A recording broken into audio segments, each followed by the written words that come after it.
नमस्ते फ्रेंड, जय श्री कृष्ण, जय श्री राम, हर हर Mahadev. This is CA doctor Manoj Kumar Gupta, your friend, your mentor, always helping hand to get your degree, that is CA. Friends, welcome back. So continue with the India's फटाफट series. आज हम लेने वाले हैं financial instrument, one of the important India's, जिसके ऊपर अभी recent May 22 exam में भी अराउंड 19 मार्क्स के क्वेश्चन आए हैं और हर एक एग्जाम में 15 to 20 मार्क्स के क्वेश्चन आते ही हैं। सो फ्रेंड्स, इंडियाज फटाफट में एक इंप्रूवमेंट किया है मैंने फाइनेंशियल इंस्ट्रूमेंट के लिए कि एग्जाम के समय May 18 से May 22 तक जितने भी क्वेश्चन आए हैं वो सारे आपको मैं यहाँ सॉल्व करवाऊंगा।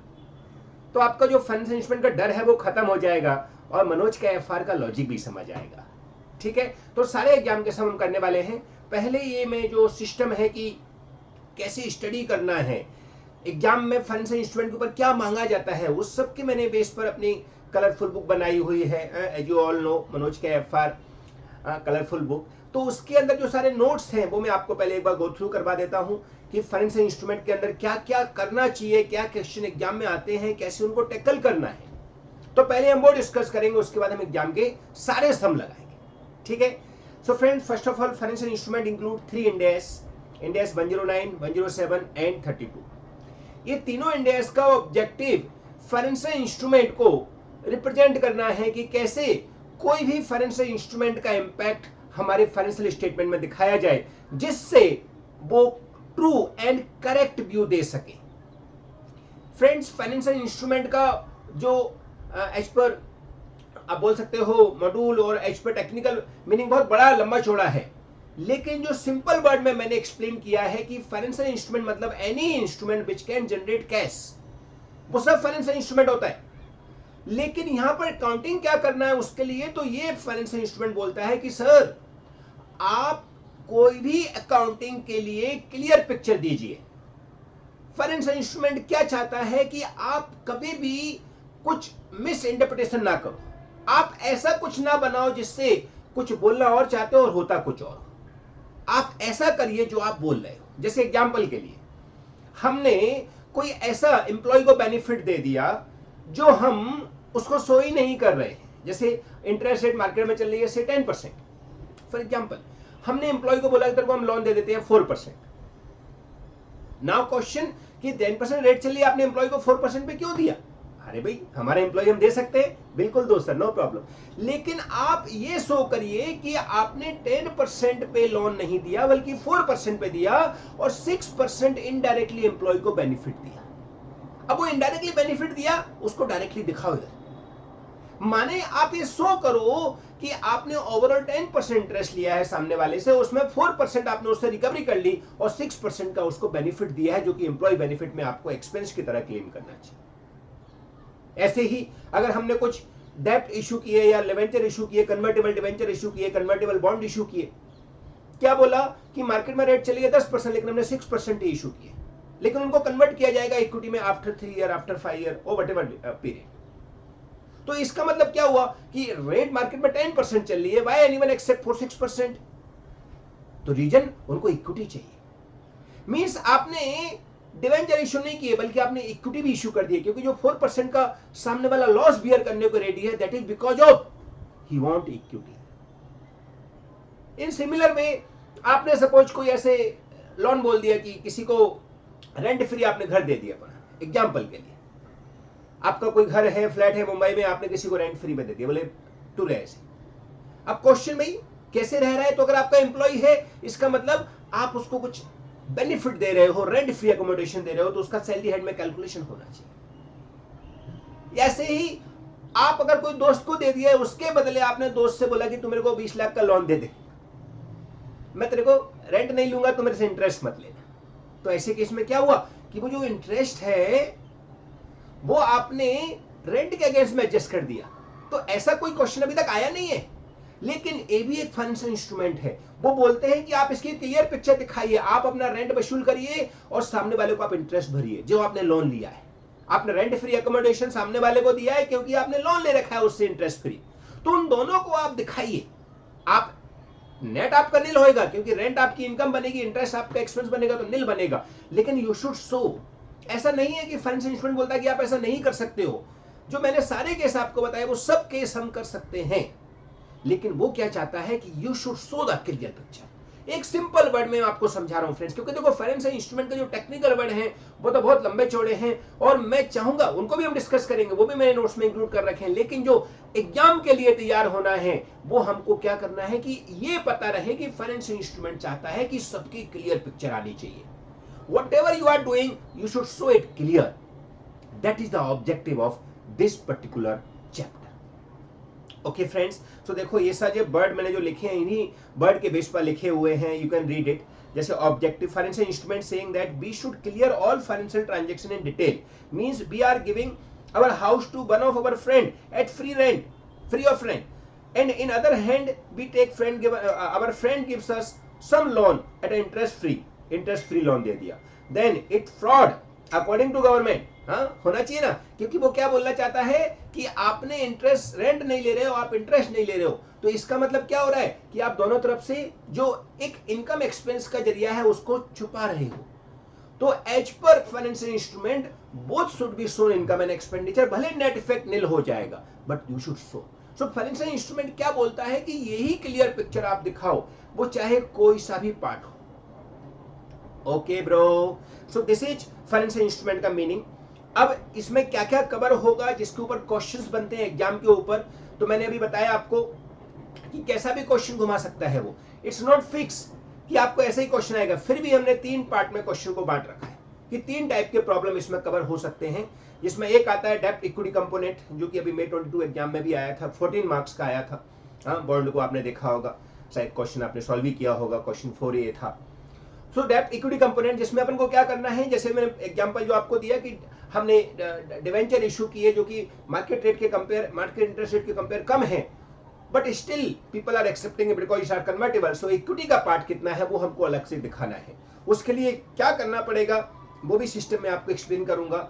एक सिंपल वर्ड में बोले तो हमको क्या देखना है कि एक्चुअल में लोन कितना है और इक्विटी के लिए कितना भरा है, तो उन दोनों को कैलकुलेशन करके दिखा देंगे तो हमारा काम हो जाएगा, जिसको डेब्ट इक्विटी कंपोनेंट बोलेंगे, जो कि अभी डिटेल में हम डिस्कस करने वाले हैं। सेकंड आता है अदर कंपोनेंट, जिसके अंदर फ्रेंड 2-3 पार्ट आते हैं, जैसे एम्प्लॉय को लोन दे दिया एट कंडीशनल रेट, ऐसे ही फॉरवर्ड कॉन्ट्रैक्ट। ये फॉरवर्ड कॉन्ट्रैक्ट जो अपना डेरिवेटिव अपन सीखते हैं फॉरेक्स के, अपना फाइनेंशियल इंस्ट्रूमेंट एसएफएम के अंदर डेरिवेटिव टॉपिक है ना, तो फॉरवर्ड कॉन्ट्रैक्ट के पार्ट भी इसमें आते हैं। ऐसे ही अगर सब्सिडी को हमने सस्ते भाव में लोन दे दिया, सब्सिडी का हमने एम्प्लॉय को पेमेंट कर दिया, सब्सिडी के एम्प्लॉय को हमने कुछ बेनिफिट दे दिया, हालांकि वो ईसॉप में भी कवर होता है और यहाँ पे भी कवर होता है। सो एम्प्लॉय को लोन दिया या फिर हमारी सब्सिडी कंपनी को लोन दे दिया, जो भी फाइनेंशियल इंस्ट्रूमेंट हमने डिफरेंट रेट पे किया है कंपेयर टू मार्केट, वो अदर कंपोनेंट में आ जाएगा, इंक्लूडिंग डेरिवेटिव इफेक्ट। और एक लास्ट आता है फ्रेंड्स, वो है technical part of financial instrument. Technical part of financial instrument rare exam में आता है, लेकिन उसमें भी आपको दिखाना होता है कि जो से अपन ने कोई फ्लैट परचेज किया, वो फ्लैट परचेज करने पर उसकी फेयर वैल्यू कितनी है जिस भाव में परचेज किया है, क्योंकि सामने वाला फेयर वैल्यू भी बेचेगा, सामने वाला सस्ते में क्यों बेचेगा, बट स्टिल हमने कुछ खर्चा किया बिकॉज ऑफ बाइंग, से स्टैम्प ड्यूटी भरा हमने, कुछ ब्रोकरेज पे किया, तो वो तो हमारा एक्स्ट्रा कॉस्ट हो गया। एज पर द हमने इंडिया 16 सीखा हुआ है कि सारी cost till assets get ready to use we should capitalize। तो ऐसे केस में फ्लैट का फेयर वैल्यू सपोज एग्जांपल की 1 CR का है और ऊपर से आपने उसमें 10 लाख का खर्चा और कर दिया, तो आपके हाथ में तो 1 करोड़ 10 लाख का आया। लेकिन अगर आज ही आप उस फ्लैट को सेल करने जाओगे तो कितने का सेल करोगे, सपोज आज ही सेल करना पड़े, ऑब्वियस 1 CR का उसका फेयर वैल्यू, तो 1 CR के लोग आपसे लेंगे। जो एक्स्ट्रा 10 लाख आपने खर्चा किया है that is because of transfer process की वजह से तुम्हारा खर्चा हो, तो उसको भी कैसे शो करना है, क्योंकि फाइनेंशियल इंस्ट्रूमेंट बोलता है कि इसकी फेयर वैल्यू तो 1 करोड़ की है, लेकिन खर्चा आपने 1 करोड़ 10 लाख किया है, तो 10 लाख को आप कैसे दिखाओगे। तो उसको शो करने का तरीका है कि हम ऐसे fair value through PNL approach apply करेंगे, कि ओसीआई फॉलो करेंगे, कि अमोर्टाइजेशन सिस्टम फॉलो करेंगे, तो वो टेक्निकल पार्ट है, जो भी वो भी हम सेपरेट डिस्कस करेंगे, ठीक है। सो ऐसे 3 कंपोनेंट में इसको डिवाइड किया मैंने। एक डेब्ट इक्विटी कंपोनेंट जिसके ऊपर मोस्टली क्वेश्चन आता है, एक अदर कंपोनेंट जिसमें एम्प्लॉय लोन आ सकता है, सब्सिडी कंपनी को लोन दिया है वो आ सकता है, और डेरिवेटिव इफेक्ट आ सकता है। फिर एक technical part of financial instrument जिसमें ऐसा कुछ, मैंने जो एग्जांपल लिया अभी फ्लैट का, वैसा कुछ सिस्टम आएगा, तो उसको कैसे सॉल्व करना। ओके, नाउ हम आ जाते हैं फर्स्ट कंपोनेंट पे, डेब्ट इक्विटी कंपोनेंट, जो कि टाइप्स है उसके अकॉर्डिंग हमको उसके ऊपर मेनली क्वेश्चन आता है। फ्रेंड्स ये भी टाइप मैंने कहीं ना कहीं अपने वर्ड्स में बनाए हुए हैं ताकि एग्जाम के क्वेश्चन आप हैंडल कर सको, एग्जाम में डायरेक्टली कैसे आपको सॉल्व करना है आपको समझ आ सके। सो डेब्ट इक्विटी कंपोनेंट का सिंपल मतलब क्या है कि जब हमने कन्वर्टेबल डेब्ट, convertible debenture, convertible bond issue किए, वो मार्केट रेट के कंपेयर कम रेट पर हमने इशू किए और पब्लिक ने एक्सेप्ट किया, इसका मतलब हमने इनडायरेक्टली डिवेंचर इशू नहीं किया बल्कि कुछ इक्विटी भी इशू कर दी। फॉर एग्जांपल हमको 10 लाख हमने डिवेंचर इशू किए 100 रुपीज का फेस वैल्यू, और मार्केट में 10% रेट चली, हमने 6% वाले इशू किए। तो आपको क्या करना है आपको जो 10 लाख डिवेंचर के पैसे मिले उसमें से एक्चुअल लोन के लिए कितना मिला और इक्विटी के लिए कितना मिला वो अलग अलग करना है। आप बोलोगे सर हमने तो डिवेंचर इशू किए, इक्विटी तो कन्वर्टेबल है, आफ्टर 3 ईयर 4 ईयर 5 ईयर जब भी हमको कन्वर्ट करना पड़ेगा तब कन्वर्ट होगा। यस, बिल्कुल सही बात है, लेकिन हमको शो करना है कि कन्वर्ट करना पड़ेगा तो इंटरेस्ट रेट जो हमको 10% भरना चाहिए था लेकिन हम 6% ही भर रहे हैं एग्जांपल के लिए, so we are saving 4%। Why? Because person want our equity, it means we are selling our equity from right now only. So what we have to do, we have to calculate present value of future cash flow as per market rate. ये क्या होता है, ये हम लोगों ने SFA में भी सीखा हुआ है और मैं आपको सी इंटर में भी एक बताता था, loan repayment schedule hire purchase के अंदर है, आपको याद हो तो अकाउंट्स में। सो जो लोन रीपेमेंट शेड्यूल है उसके अकॉर्डिंग हम क्या करेंगे, पहले कितना इक्विटी है कितना डेब्ट है वो अलग अलग करेंगे, उसके लिए जो present value of future cash flow होने वाला है, जो हम इंटरेस्ट भरेंगे फ्यूचर में, जो हम प्रिंसिपल का रिपेमेंट करेंगे फ्यूचर में, अगर वो कंपलसरी कन्वर्टेबल है तो प्रिंसिपल का पेमेंट कैश में नहीं होगा, इक्विटी में होगा। लेकिन वो कंपलसरी कन्वर्टेबल नहीं है, खाली कन्वर्टेबल है, तो प्रिंसिपल का अमाउंट जो भी लास्ट में हम पे करने वाले हैं, क्योंकि इट्स नॉट मैंडेटरी कि सबको इक्विटी चाहिए, लास्ट में हो सकता है 4-5 साल बाद हमारी इक्विटी की कंडीशन खराब हो जाए, लोग ना ले, तो कंपलसरी वाला नहीं है, तो आपको वो प्रिंसिपल का अमाउंट पे करना पड़ेगा। तो वो जो अमाउंट पे करोगे वो अमाउंट का आपको करंट रेट जो है, जैसे मैंने एग्जांपल के लिए 10% बताया, उस पर डिस्काउंट करके हम उसकी अमाउंट निकालेंगे, वो हमारा डेब्ट कंपोनेंट बनेगा। और डेब्ट कंपोनेंट एक बार आ गया तो हमने लोन कितना दिया वो हमको पता है, तो डिफरेंस जो बनेगा हमारा लोन अमाउंट और डेब्ट component amount, that become equity component. In short हमको पहले एक स्टेप में बनाना है statement showing present value of future cash flow, जिसके लिए हम ईयर का कॉलम, इनफ्लो आउटफ्लो जो हो रहा है, जो इंटरेस्ट हम हर साल भरेंगे कंपनी अपने डिवेंचर होल्डर के लिए, वो इंटरेस्ट का अमाउंट, फिर उसका प्रेजेंट वैल्यू फैक्टर जो हम एसएफएम के अंदर इन्वेस्टमेंट डिसीजन करके पहले टॉपिक हुआ करता था, अभी आपको इनडायरेक्टली है वो टॉपिक, उसके अंदर जैसे अपन प्रेजेंट वैल्यू फैक्टर निकालते हैं, जो एक्चुअल रेट है मार्केट में 10%, उसके हिसाब से 1/1/1 1/1 प्लस इंटरेस्ट रेट, ऐसे करके हम जो डिस्काउंटेड फैक्टर निकालते हैं उसके अकॉर्डिंग हम मल्टीप्लाई करेंगे और हमको एक अमाउंट मिलेगा जिसको हम बोलेंगे डेब्ट टोटल, कितना प्रेजेंट वैल्यू हमको फ्यूचर में पे करना है, तो उसको हम स्टेप 1 बनाएंगे। तो उसके बाद हम क्या करेंगे, उसमें से एक्चुअल लोन को माइनस कर देंगे तो इक्विटी कंपोनेंट बच गया, यानी कि वो जो पूरा हमने 10 लाख डिवेंचर इशू किया हमारे एग्जांपल में, उसमें से कितना लोन का पार्ट है कितना इक्विटी का पार्ट है वो सेपरेट हो गया, वो पहला काम हो गया, वहां पे हमारे लिए ऑलमोस्ट 50% मार्क्स मिल जाए। अब हर साल इंटरेस्ट कितना हमको पीएल में चार्ज करना है, तो एक्चुअल इंटरेस्ट ही चार्ज किया जाएगा पीएल में। तो उसके बाद हम बनाएंगे स्टेप 2 जिसको हम बोलते हैं लोन रीपेमेंट शेड्यूल। बराबर, पहले आप स्टेप 1 देख लीजिए, ये देखो हाउ टू बाइफिकेट, तो उसके लिए अपन statement showing present value of future cash flow, ऐसा हमको टेबल बनाना है स्टेप 1 में, राइट, जिसमें हमने ईयर, अगर सपोज इंटरेस्ट जो है हर साल सेम है तो अपन ईयर 1 2 3 डायरेक्टली कर देंगे, हर साल सेम नहीं है तो हमको 1 2 3 4 5 ऐसा नॉर्मल तरीके से करना पड़ेगा। उसका जब रिपेमेंट करना है वो हमको प्रिंसिपल का भी रिपेमेंट करना पड़ेगा, तो उसके हिसाब से जो मार्केट प्रेजेंट रेट चल रही है, मार्केट में जो भाव 10% का चल रहा है उसके हिसाब से डिस्काउंटेड फैक्टर निकालेंगे और ये मल्टीप्लाई करेंगे और ये अमाउंट प्रेजेंट वैल्यू की जो निकलेगी उसको बोलेंगे डेब्ट कंपोनेंट। क्या बोलेंगे? डेब्ट कंपोनेंट। तो स्टेप 1 में हमने क्या कर दिया, डेब्ट कंपोनेंट की पूरी अमाउंट निकाल दी। फिर इसमें से इक्विटी कंपोनेंट कितना होगा, तो टोटल डेप्ट जो अपन लोन लिया हुआ है, यू कैन सी मेरा जो मार्कर है सर्कल है, उसमें से डेप्ट कंपोनेंट माइनस कर देंगे तो वो इक्विटी कंपोनेंट आ जाएगा। यानी हमने लोन लिया 10 लाख डिवाइडेड इनटू 100 बराबर। सो 10 करोड़ का लोन लिया, उसमें से सपोज लोन कंपोनेंट निकला हमारा एग्जाम्पल के लिए 9 करोड़ का, ये जो प्रेजेंट वैल्यू फैक्टर करके आया टोटल उसका।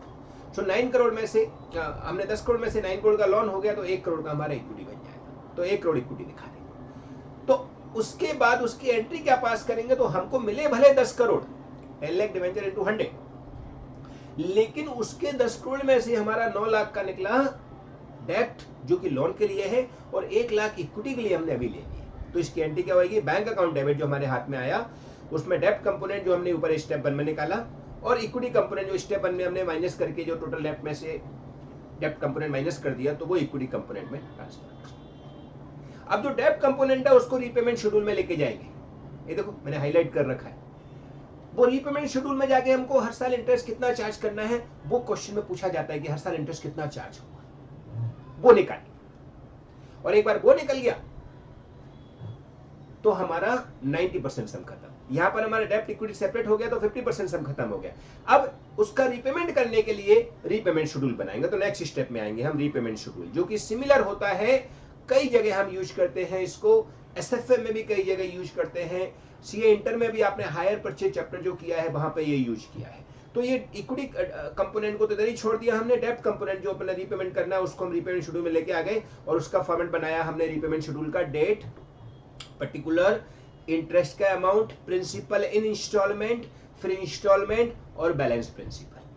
तो ये हम कैलकुलेशन कर रहे हैं लोन रीपेमेंट करने की, जिससे इंटरेस्ट कितना पीएल में चार्ज होगा हर साल वो हमको पता चलेगा। तो हमने क्या करना है, कॉलम बना देना है। एक बार कॉलम का नाम फिर से सुन लीजिए, डेट, पर्टिकुलर, ये फिक्स है हर क्वेश्चन के लिए। डेप्ट इक्विटी कंपोनेंट आ गया तो आपको यही सिस्टम फॉलो करना है। स्टेप 1 में तुमको पहले present value of future cash flow निकालना है, जिसमें आपको डेप्ट कंपोनेंट पता चल जाएगा, उसमें से वो टोटल लोन में से माइनस करके आपको बचा हुआ इक्विटी कंपोनेंट हो जाएगा। फिर आप इमीडिएटली एंट्री पास कर दीजिए, तो आपका स्टेप 1 में पूरा डेप्ट इक्विटी कंपोनेंट सेपरेट हो गया, 50% काम खत्म। उसके बाद में डेप्ट वाले पार्ट को आप लोन रीपेमेंट शेड्यूल में लेके आ जाइए, जिसके लिए फॉर्मेट है डेट, पर्टिकुलर, इंटरेस्ट, प्रिंसिपल इन इंस्टॉलमेंट, फिर इंस्टॉलमेंट और बैलेंस प्रिंसिपल। ये अमाउंट, ये वाला फॉर्मेट हम कई जगह यूज करते हैं, इसलिए इसको आप कॉमन तरीके से यूज करके यहाँ पर दिखा दीजिए।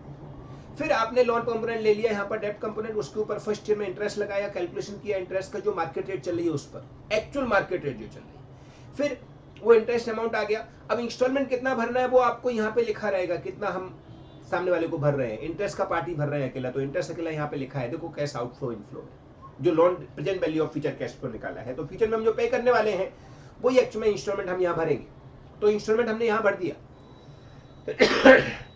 अब हमने इंटरेस्ट से ज्यादा अमाउंट भरा है तो प्रिंसिपल कम हो जाएगा, लेकिन हमने इंटरेस्ट से भी कम अमाउंट भरा है, जो कि मार्केट में इंटरेस्ट रेट चल रही है उससे भी कम भरा है हमने, तो फिर हमारा प्रिंसिपल नेगेटिव आएगा। माने हमने प्रिंसिपल कम पे किया है, इंटरेस्ट भी पे नहीं किया पूरा, उससे भी कम पे किया है। तो प्रिंसिपल अगर इंटरेस्ट भी अगर पे नहीं करेंगे तो प्रिंसिपल बढ़ता जाएगा। जैसे हम ईएमआई भरते हैं तो उसमें क्या होता है, इंटरेस्ट का पार्ट पूरा होता है प्लस कुछ प्रिंसिपल अमाउंट होती है, तो उतना प्रिंसिपल कम हो जाता है। लेकिन अगर हम हमारी ईएमआई इतनी भरे कि जितना इंटरेस्ट है उससे भी कम हम ईएमआई भरे, तो इसका मतलब क्या हुआ, हमारा प्रिंसिपल कभी पे नहीं होगा, उल्टी बढ़ता जाएगा, क्योंकि इंटरेस्ट भी हम नहीं भर पा रहे हैं तो प्रिंसिपल बढ़ेगा।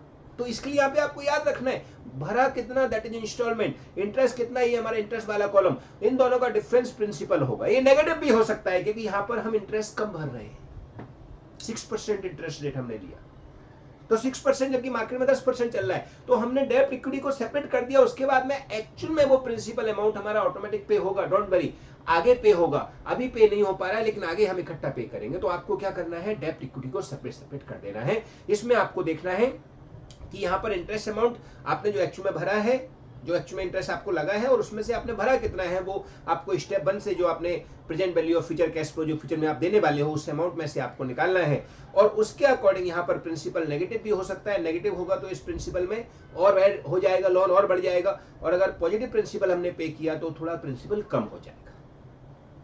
ऐसे करते हुए first year, second year, third year आगे बढ़ते जाएंगे। समझ आया? ये कैसा है, हर क्वेश्चन के लिए कॉमन है, 80-20 concept. If you remember Manoj का FR, तो वो 80% हम कॉमन बना रहे हैं। तो स्टेप 1 में हमने क्या कर दिया, loan repayment present value of future cash flow बना दिया, जिसमें हमने सारा कैलकुलेशन कर दिया, 50% सम खत्म कर दिया। स्टेप 2 में हम क्या कर रहे हैं, लोन रिपेमेंट शेड्यूल बना रहे हैं, जिसमें हमने हर साल इंटरेस्ट कितना चार्ज करना चाहिए डेब्ट कंपोनेंट के पार्ट के ऊपर, जो कि स्टेप 1 में निकाला, और उसमें से हमने कितना भरा है, तो प्रिंसिपल उससे अकॉर्डिंग ऊपर नीचे होता रहेगा और कैलकुलेशन करके हम तैयार कर लेंगे। एक बार ये तैयार हो गया तो 90% सम खत्म हो गया। अब इसके बाद में अगर आएगा तो मांगेगा जनरल एंट्री, आगे के लिए आप एंट्री पास करिए। अब जनरल एंट्री कैसे पास करना है, तो आपके सामने दिख रहा है कि हर साल हम इंटरेस्ट भर रहे हैं, हमारे पॉकेट से पैसा जाएगा। अब उसके बदले पीएल में कितना इंटरेस्ट चार्ज करना है, तो जो इंटरेस्ट वाला कॉलम ये दिख रहा है, ये पीएल में चार्ज होना चाहिए, क्योंकि ये हमारा खर्चा है रियल में। सो इतना पीएल में चार्ज करना चाहिए। अब उससे कम ज्यादा हो रहा है प्रिंसिपल, उतना हमारा प्रिंसिपल लोन इफेक्ट हो जाएगा। तो ये सपोज हमने इंटरेस्ट कम भरा तो हमारा लोन बढ़ता जाएगा, तो एंट्री क्या हो जाएगी, interest expense account debit to cash bank, भरा कम है तो टू डिवेंचर, उतना डिवेंचर का लोन बढ़ गया। डिवेंचर ये बोल सकते हैं, इसको अपन लोन कंपोनेंट भी बोल सकते हैं। ओके, सो ये हम हर साल एंट्री पास करते जाएंगे, फिर इंटरेस्ट को पीएल में ट्रांसफर कर देंगे। सेम टाइप की एंट्री हम हर साल करेंगे जब तक हमारा लास्ट ईयर नहीं आ जाता, जब हम एक्चुअल में उनको कन्वर्ट करने वाले हैं या रिपेमेंट करने वाले हैं। तो ये सिस्टम हर साल चलता रहेगा। अब हम लास्ट ईयर पहुंच गए सब कुछ, ठीक है, यहां तक कोई डाउट, आई होप कोई दिक्कत नहीं, क्योंकि हमने क्या करना है, लोन रिपेमेंट शेड्यूल भी हमने कई बार बनाया हुआ है, एसएफएम में भी कई बार यूज होता है, और इवन सीए इंटर में भी आपने यूज किया हुआ है। सो ऐसा करके हमने इंटरेस्ट का पार्ट खत्म कर दिया। अब हम लास्ट में कन्वर्ट करने पर आ गए। तो कन्वर्ट करने वाले दिन क्या करेंगे, हमारे लोन को खत्म करेंगे। तो लोन को खत्म करना है तो लोन का क्रेडिट बैलेंस होता है, उसको डेबिट कर देंगे। तो कन्वर्टेबल डिवेंचर यानी कि लोन कंपोनेंट डेबिट, जो लोन का बैलेंस चल रहा है ना, ये लास्ट में यहाँ पे बैलेंस आएगा, वो बैलेंस हमारा अपने आप नील हो जाएगा। तो लास्ट में हम जब पेमेंट कर रहे हैं तो ये लोन अमाउंट पूरा आ जाएगा। सो लोन कंपोनेंट अकाउंट डेबिट, फिर इक्विटी कंपोनेंट अपन ने रखा था बिकॉज ऑफ, क्योंकि हमको इक्विटी शेयर इशू करने थे, तो इक्विटी कंपोनेंट को भी खत्म कर दो, जो भी अपन ने रिजर्व में बना रखा था इक्विटी कंपोनेंट बोल के। सो इक्विटी कंपोनेंट डेबिट टू, हमने शेयर इशू कर दिए तो इक्विटी शेयर कैपिटल, और डेफिनेटली वो शेयर का भाव मार्केट में ज्यादा रहेगा तो शेयर प्रीमियम आ जाएगा। हो गया कन्वर्ट। एक बार वापस से बोल देता हूं, कन्वर्टेबल डिवेंचर जो डेब्ट का पार्ट हमारे लोन रिपेमेंट शेड्यूल में चला आ रहा है, लास्ट में जो बचेगा ये वाला अमाउंट नील होने से पहले, वो लोन कंपोनेंट पूरा यहाँ डेबिट हो जाएगा। इक्विटी कंपोनेंट जो हमने फर्स्ट एंट्री में पास कर रखा था स्टेप 1 में, वो इक्विटी कंपोनेंट डेबिट टू, अपन ने नए शेयर इशू कर दिए, सामने वाले को फाइनली कन्वर्ट कर दिया, तो टू इक्विटी शेयर कैपिटल, और जो फेस वैल्यू है उस पे इक्विटी शेयर कैपिटल जाता है, अदर देन फेस वैल्यू जो एक्स्ट्रा अमाउंट हमने लिया है वो शेयर में चला जाएगा, तो normal share issue. Okay, that's all. So ऐसे 3 स्टेप में हमको सम सॉल्व करना है डेब्ट इक्विटी कंपोनेंट वाला। सबसे पहले statement showing present value of future cash flow, जो एक्चुअल में हम इंटरेस्ट भर रहे हैं उसका प्रेजेंट वैल्यू क्या होगा, जिससे हमको डेब्ट कंपोनेंट का पता चल जाए। उसमें डेब्ट कंपोनेंट पता चल गया, वो बचा हुआ पेमेंट जो बचेगा हमारा लोन में से, वो इक्विटी कंपोनेंट हो जाएगा, और हम एंट्री पास कर देंगे कि हमको बैंक अमाउंट डेबिट हो गया टू इक्विटी कंपोनेंट टू डेब्ट कंपोनेंट। डेब्ट कंपोनेंट नॉन वाला हो जाएगा जिसको रिपेमेंट करेंगे, इक्विटी कंपोनेंट को उधर ही छोड़ देंगे, बाद में वो कन्वर्ट हो जाएगा। फिर स्टेप 2 में डेब्ट कंपोनेंट जो हमारा है, जो डेब्ट का पार्ट आया है, जिससे वो क्लियर पिक्चर हो जाए जैसा फाइनेंशियल इंस्ट्रूमेंट चाहता है, तो वो डेब्ट कंपोनेंट को क्या करेंगे, we will convert into loan repayment schedule, कि वो डेब्ट को कैसे इंटरेस्ट के साथ हम पे कर रहे हैं, तो एक्चुअल इंटरेस्ट लगाएंगे, उसमें हमने कितना इंटरेस्ट भरा है उसके साथ कंपेयर करके प्रिंसिपल को एडजस्ट करेंगे, और लास्ट में जाके हम कन्वर्ट कर देंगे। तो ऐसे करके लोन रिपेमेंट शेड्यूल बन जाएगा। फिर एंट्री पास करेंगे, एंट्री पास में हमने देखा इंटरेस्ट एक्सपेंस हमारा पीएल में जाएगा, टू जितना भर दिया बैंक में चला गया, जो नहीं भरा वो लोन को बढ़ा दिया, तो टू डिवेंचर या टू डेब्ट कंपोनेंट पार्ट, और फिर इंटरेस्ट को पीएल में चार्ज कर देंगे। ऐसे करते जाएंगे हर साल का, जब तक हमारा लास्ट ईयर नहीं आ जाता, और जब लास्ट ईयर आ जाएगा उसके बाद में हमको कन्वर्ट कर देना है डिवेंचर को इक्विटी में। इसके लिए जो लोन अमाउंट है वो खत्म हो जाएगा, तो कन्वर्टेबल डिवेंचर अकाउंट डेबिट जो लोन रिपेमेंट शेड्यूल में हमारा लास्ट में बैलेंस बचेगा, और इक्विटी कंपोनेंट जो हमारा स्टेप 1 में बचा हुआ था, टू इक्विटी शेयर कैपिटल हमने शेयर इशू कर दिया उसको, और जो फेस वैल्यू है वो शेयर कैपिटल में चला गया, और बचा हुआ अमाउंट जो है वो शेयर में चला। ओके फ्रेंड्स, मोस्टली हर एग्जाम में इसके ऊपर क्वेश्चन आया है, तो मैं अभी एग्जाम के कम आपको करवाना चाहूंगा। May 22 का पहले हम क्वेश्चन करेंगे। 4A क्वेश्चन है जो कि 14 मार्क्स का है, आप निकाल लीजिए। May 22 का, May 22 का क्वेश्चन पेपर निकाल लिया मैंने, जो कि अभी एग्जाम में आया है। मार्क्स का भी है, शायद सजेस्टेड भी नहीं आया है। 4A 14 मार्क्स का है, डेप्ट इक्विटी कंपोनेंट वाला है, वो क्वेश्चन को हम अभी लगाते हैं।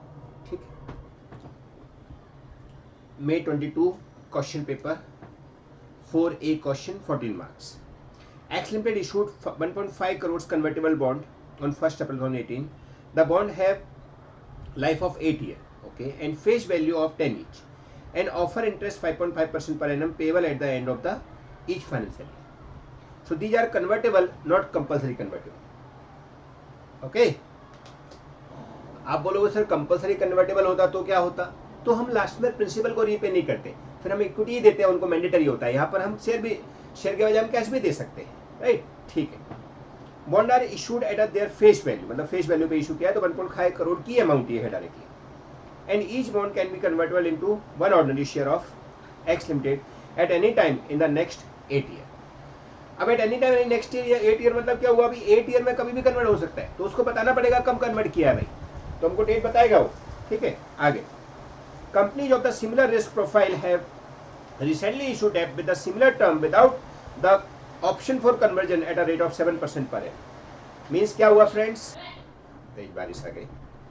क्या हुआ कि इन लोगों ने अगर ऑप्शन कन्वर्टेबल का ना होता तो 7% पे इंटरेस्ट होता, माने हम लोगों को 5.5% पे कन्वर्टेबल डिबेंचर इशू करने हैं, जबकि मार्केट में 7% का रेट चल रहा है, तो लोग हमसे क्यों लेंगे, because they want equity. Perfect, so इसका नाम हमने डेप्ट इक्विटी कंपोनेंट रख दिया। सो अभी हमको 7% इंटरेस्ट मार्केट में चल रही है, जबकि हमने 5.5% पे इशू किया है। ठीक, आगे you are required to provide the general entry from financial year 18-19 to financial year 2021-22, जो स्टेप 3 होती है वो मांगी है उसमें। ठीक है,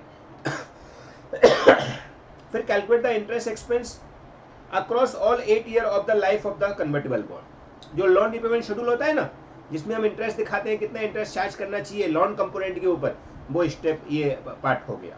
फिर third part, give the accounting entries if the holder of the bond elect a convertible bond on ordinary share at the end of the 4th year after receiving interest for the 4th year। ऐसा उसने clear बोल दिया, माने आपको convert करके दिखाओ, जो हम स्टेप 3 में पास करते हैं एंट्री, जो है उसने एंट्री मांगी है, उसी में कन्वर्ट करने वाली एंट्री और पास कर देनी है कि भाई अभी फाइनली 4th ईयर में लोगों ने बोल दिया, क्योंकि 8 ईयर में कभी भी मांग सकते हैं, ऐसा उन्होंने बोला था। तो 4th ईयर में जाकर उन लोगों ने मांग लिया कि भाई पैसे हमको कन्वर्ट कर दो, हमारे इक्विटी शेयर दे दो, तो 4th ईयर में कन्वर्टेबल बॉन्ड करके हमको पास कर देना है, बस इतना ही सर। यानी कि जो स्टेप 1 2 3 हम बना रहे हैं, वो स्टेप 1 2 3 उन्होंने स्पेसिफिक आस्क कर ली, स्पेसिफिक पूछ ली, so it is best for us.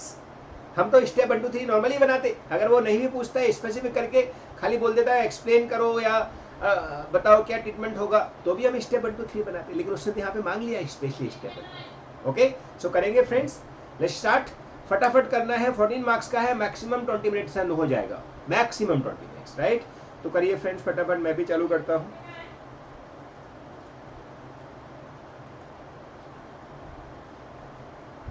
Answer to question number लिख के आप लोग भी साथ में करिए, हमको स्टेप्स ही बनानी है, बस इतना याद रखना, ठीक है। Answer to question number 4A, right. Exam में ऐसा लिखना है, और यहाँ हम रेफरेंस ले लिख देते हैं May 22 एग्जाम का है। ओके, सबसे पहले स्टेप 1 क्या लिखेंगे, statement showing loan present value of loan, statement showing present value of future cash flow of bond। Okay, इसमें हमने क्या करना है, ईयर, फिर इनफ्लो आउटफ्लो, ये कॉलम फिक्स है, हाँ,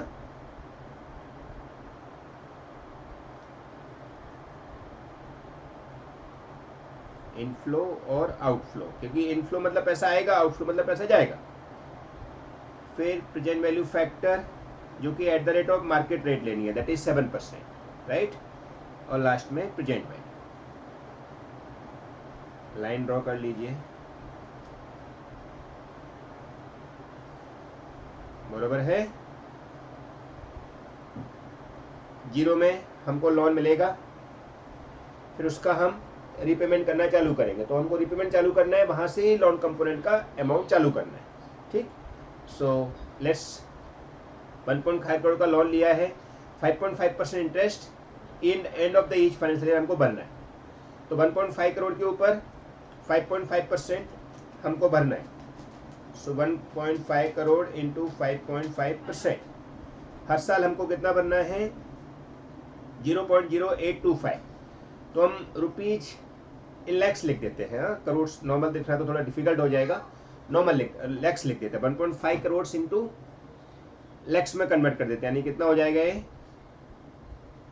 150 करोड़ 150 लैक्स। ओके, तो रुपीज इन लैक्स लिख देंगे। तो 150 लैक्स के ऊपर हमको हर साल इंटरेस्ट भरना है 1 to कितना साल तक, 8 ईयर तक भरना है, बराबर। Interest expense for all 8 year चाहिए हमको। तो इंटरेस्ट एक्सपेंस हम ऑल 8 ईयर में कितना भरेंगे, सो 5.5% पर एनम के हिसाब से 8 ईयर तक का इंटरेस्ट हमको भरना पड़ेगा, बराबर। सो 5.5% 1 to 8 ईयर भरना है।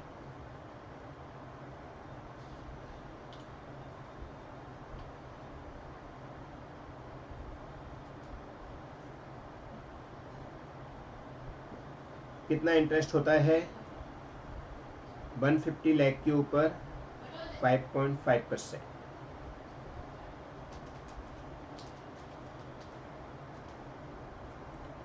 $8.25 lakhs हर साल भरना है सेम। तो हम अक्यूमुलेटेड प्रेजेंट वैल्यू फैक्टर भी यूज कर सकते हैं, क्योंकि हर साल भरना है ना इसके लिए। फिर 8 ईयर में लास्ट में आके हमको 150 का 150 पेमेंट करना पड़ेगा, राइट। सो ऐसे हमारा प्रेजेंट वैल्यू निकल जाएगा। तो अभी आप 7% से प्रेजेंट वैल्यू फैक्टर निकालिए 8 ईयर का। So 1 divide by 1.07 equal to 1 year का हो गया 2, 3, 4, 5, 6, 7, 8। 8 बार इक्वल टू प्रेस करना है, तो 8 ईयर का निकलेगा 0.5820। और हमको हर साल इंटरेस्ट भरना है, इसलिए 1 to 8 का हम अक्यूमुलेटेड ले लेते हैं। तो आपने अगर इक्वल टू प्रेस किया हो तो जीटी प्रेस कर दो, आपके अगर कैलकुलेटर में जीटी हो तो जीटी प्रेस कर दो। It's comes to 5.9713 into 8.25, it's comes to 49,26,000 ठीक। और ये 150 का लास्ट में पेमेंट करना है 0.5820, कम्स टू 87.3। इसको हम प्लस कर देंगे तो ये 136.56। ये हमारा present value of future cash flow जो कंपनी को भरना है। हर साल इंटरेस्ट भरना है 8.25, बिकॉज 150 लाख का लोन लिया है। यहाँ पे रुपीज इन लैक्स लिख देते हैं, हम लोगों ने लैक्स में लिखा है, ठीक है। और लास्ट में प्रिंसिपल भरना पड़ेगा, दैट इज 150 लाख का। तो लास्ट ईयर का डिस्काउंटेड फैक्टर 7% से 8 ईयर में 0.5820 हो जाता है, और अक्यूमुलेटेड 1 to 8 ईयर का 5.9713 हो जाता है, जो कि आप अपने कैलकुलेटर पे ही निकाल सकते हैं। क्वेश्चन में इंफॉर्मेशन देने की मैंडेटरी रिक्वायरमेंट नहीं है, और उसने दिया भी नहीं। कई बार दे भी देते हैं, कई बार नहीं भी देते, ठीक। सो ये क्या आ गया हमारा, ये आ गया हमारा लोन कंपोनेंट, और आप बोल सकते हो डेब्ट कंपोनेंट, लोन या डेब्ट कंपोनेंट आ गया। अब एक्चुअल लोन कितने का लिया है, एक्चुअल डेब्ट अमाउंट कितना है 150 लाख का। इसका मतलब 136.56 का ही लोन हो रहा है। 150 लाख हमने ले लिए हैं, लेकिन वो एक्स्ट्रा हमने किसके लिए लिए हैं, इक्विटी के लिए लिए हैं। तो वो अलग अलग करना हमारा काम है। सो इसमें से लेस 150 कर देंगे, तो जो इक्विटी कंपोनेंट आएगा हमारा, जिसके लिए हम लोगों ने उनको आज ही पैसे ले लिए, वो कितना आएगा 13.4। ओके, सो ये क्या हो गया, डेब्ट इक्विटी कंपोनेंट सेपरेट।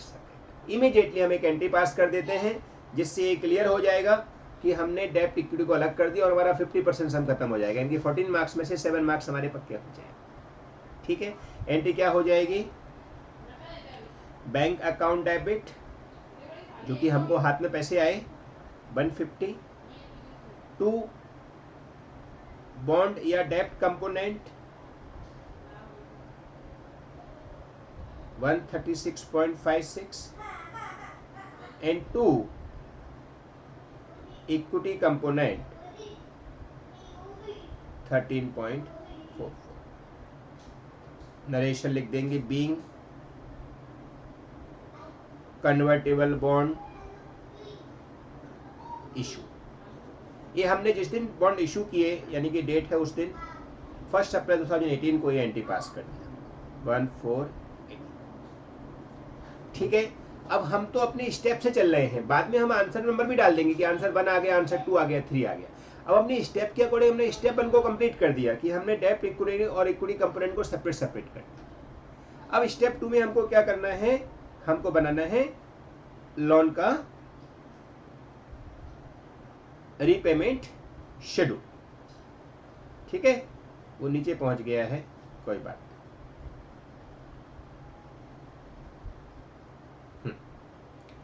अब क्या बनाएंगे, स्टेप 2 क्या लिखेंगे, लोन स्लैश डेब्ट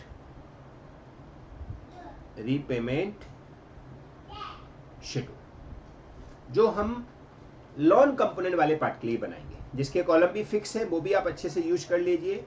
जैसे सबसे पहले डेट, फिर पर्टिकुलर जहां पे हम सब कैलकुलेशन दिखाएंगे, फिर इंटरेस्ट पार्ट कितना है, फिर प्रिंसिपल में कितना फर्क पड़ेगा, प्रिंसिपल पार्ट इन इंस्टॉलमेंट। ठीक है, फिर कितनी हम फाइनली इंस्टॉलमेंट भरने वाले, सो इंस्टॉलमेंट, और फिर कितना बैलेंस प्रिंसिपल बचा है eight the end of each financial year, वो हम निकालते जाएंगे। बराबर है।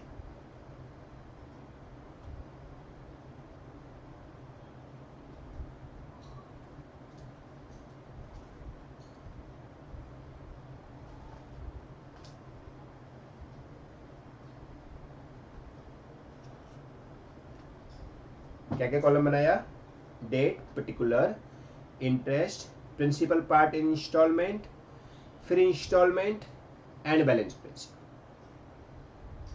Okay, perfect. सबसे पहले 0 में हमने लोन कंपोनेंट वाले पार्ट को लिख लेना है। कितना आया था लोन कंपोनेंट वाला पार्ट, 136.56 लैक्स। ठीक है, उसका ही हमको अभी रीपेमेंट करना चालू करना है। ये बेसिकली हमारा लोन है, हमको देना है, सामने वाले को भरना है। अब हम फर्स्ट ईयर में पहले इंटरेस्ट भरेंगे, तो हमारा फर्स्ट ईयर का एंड क्या निकलेगा, हमारा ईयर का स्टार्टिंग क्या है 1 अप्रैल 2018, और हर साल की ईच फाइनेंशियल ईयर में हम इंटरेस्ट भरते हैं। सो हम लोग 31 मार्च 2019 इंटरेस्ट का कैलकुलेशन करके दिखाएंगे पहले एक्चुअल रेट पे, मार्केट रेट पे 136.56 के ऊपर 7% मार्केट में भाव है। हमने 5.5% पे इशू किया है, लेकिन हमने सॉरी लोन और डेब्ट को अलग अलग कर दिया, तो 136.57 पे भी 7% भरना है। इसलिए वो जो डिफरेंस इंटरेस्ट वाला पार्ट था 5.5 और 7% का, वो हमारा इक्विटी कंपोनेंट बना के हमने अलग ही कर दिया उसको हम बाद में कन्वर्ट करेंगे। ठीक, सो अब इसके ऊपर हमने क्या करना है, 7% इंटरेस्ट लगाना है, जो हो जाता है 9.56। मैं लैक्स में अप्रॉक्स कर रहा हूँ। ठीक है, ये 9.5594 आता है, 9.56 कर दिया। अब कितना हमने भरा, तो हम लोगों ने तो खाली इंटरेस्ट ही भरा है। इस पर हमने सीखा ना कि हमने पूरा पेमेंट नहीं किया, हमने खाली इंटरेस्ट भरा है। कितना भरा है, वो भी 5.5%। तो मैंने वो लोन रिपेमेंट शेड्यूल में आप देख सकते हो, लोन रिपेमेंट शेड्यूल नहीं, present value of future cash flow में हर साल इंटरेस्ट हमने कितना भरा था, 150 के ऊपर 5.5%, जो कि 8.25 आया था, याद है। सो हमने भरा 8.25 है, सो इंस्टॉलमेंट 8.25 की हुई, जबकि इंटरेस्ट ही अगला 9.56 का हो रहा है। इसका मतलब हमने इंटरेस्ट के बराबर भी इंस्टॉलमेंट नहीं भरी। क्यों? क्योंकि कंसेशनल रेट पर था, हमको इक्विटी चाहिए रहा था, तो आगे से हमारा लोन कम नहीं होगा, उल्टी बढ़ेगा। कितने से? 9.56 माइनस कर दो तो 1.31 का नेगेटिव प्रिंसिपल हो रहा है। माने प्रिंसिपल का पेमेंट तो जाने दो, इंटरेस्ट का पेमेंट भी नहीं हो रहा है। इसके लिए हमारी आगे लोन अमाउंट बढ़ती जाएगी। तो अभी हमें लोन अमाउंट में से 1.31 माइनस नहीं करेंगे, बल्कि इसमें ऐड करेंगे, क्योंकि ये पहले से माइनस फिगर है तो माइनस माइनस और ऐड हो जाएगा। हमने माइनस फिगर को ब्रैकेट में नहीं लिखा है, माइनस फिगर ही है, ऑब्वियस बात है, वो लोन है इसके लिए, तो इसमें ऐड कर देंगे हम लोग। तो 7,87137। सो हमने इनडायरेक्टली 137.87 लोन अभी नेक्स्ट ईयर के लिए हो गया। सो 31 मार्च 2020 को वापस से इंटरेस्ट लगाएंगे 137.87 के ऊपर 7%। तो अब इसके ऊपर इंटरेस्ट लगाइए आप वापस से 137.87 के ऊपर 7%। सो ये हो जाता है 9.65। जबकि हमने भरा तो इंस्टॉलमेंट 8.25 का ही है, इंटरेस्ट तो उतना ही भर रहे हैं हम लोग, माइनस 8.25। सो प्रिंसिपल हमारा वापस से 1.40 का नेगेटिव निकला। तो 1.40 से और इंटरेस्ट और प्रिंसिपल बढ़ जाएगा हमारा, राइट। 7,931। फिर 31 मार्च 2021 को वापस से इंटरेस्ट दो, क्योंकि इंटरेस्ट का हमको रीपेमेंट करना है, इंटू 7%।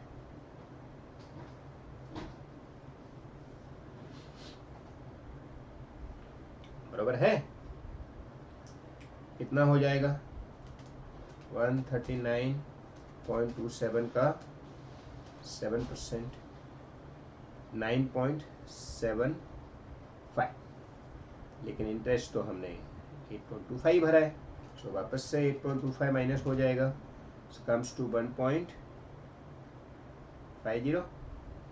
1.50 और ऐड हो जाएगा इसमें, सो 7,704 140.77। आई अंडरस्टूड ना? We are just calculating interest कि हमने जो ईएमआई भरी जाती है वो इस बार इंटरेस्ट से कम भर रहे हैं, इसलिए लोन बढ़ रहा है। और ये उसने अपन को 8 ईयर का मांगा है, तो अपन को 8 ईयर का पूरा करना पड़ेगा। भले हमारा कन्वर्जन 4 साल में हो गया, 4 ईयर में हो गया, बट ये आस्क फॉर ऑल 8 ईयर। देखो उसने क्वेश्चन में मांगा है, तो हम इसको 4 ईयर पे स्टॉप नहीं कर सकते हैं, पूरा करना पड़ेगा। फिर 31 मार्च 2022 140.77 इंटू 7%। सो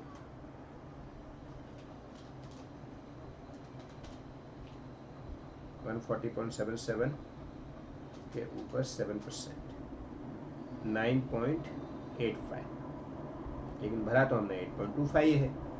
सो वापस से हमारा 1.60 नेगेटिव अमाउंट हो जाएगा, 1.60 से प्रिंसिपल वापस बढ़ जाएगा, 7,142, राइट। फिर 31 मार्च 23 को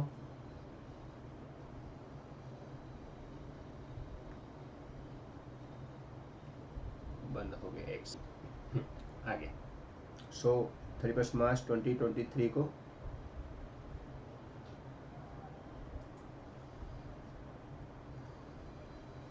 142.37 के ऊपर वापस 7%, 142.37 का 7%, 9.97। हमने भरा तो 8.25 है, सो ये जो बच जाएगा अमाउंट 1.72, ये हमारा प्रिंसिपल और बढ़ा देगा। इसको ब्रैकेट में लिखने की जरूरत नहीं है, क्योंकि ये सारा ब्रैकेट ही माना है अपन, लोन अमाउंट है ना, इसके लिए। 441 31 मार्च 2024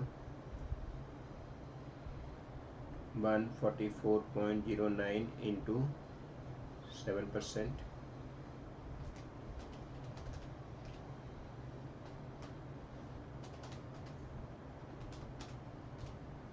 144.09 का 7%, 10.09।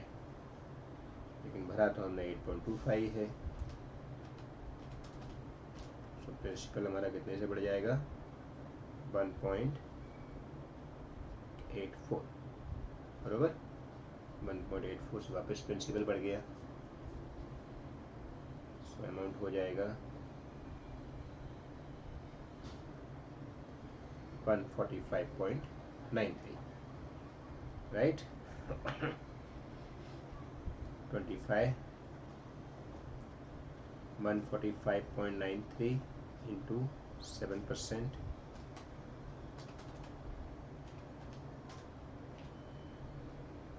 93 plus 7%, 10.22 राइट और 8.25 हमारा प्रिंसिपल लेस 8.25 तो 1.96 वापस नेगेटिव प्रिंसिपल है बराबर। सो 1 2 3 4 5 6 7 हो गया, लास्ट में जाएगा राइट 1.96 इसमें ऐड हो जाएगा। कितना हो जाएगा 9 18 7 4 1 31st March 26 लास्ट ईयर 147.89 के ऊपर 7%। अब यहाँ पर लास्ट ईयर में हमको पता है कि हमको 150 का ही पेमेंट करना है, तो एंड में 150 टोटल आएगा, तो थोड़ा बहुत कंपोनेंट में इंटरेस्ट में फर्क आ जाता है। इसके लिए हम यहाँ पर वो बैलेंसिंग फिगर को एडजस्ट कर देंगे। तो अभी हम यहाँ पर कितना प्रिंसिपल मानेंगे, कितना प्रिंसिपल कम पे किया होगा हमने, A1 A2 तो 2.11 हमने कम पे किया होगा, तो 2.11 हमको कम पे करना है 8.25। सो इंटरेस्ट अमाउंट कितना हो जाएगा 10.36। अब इस पे तुम कैलकुलेट करोगे एग्जैक्टली तो देखो कितना आता है,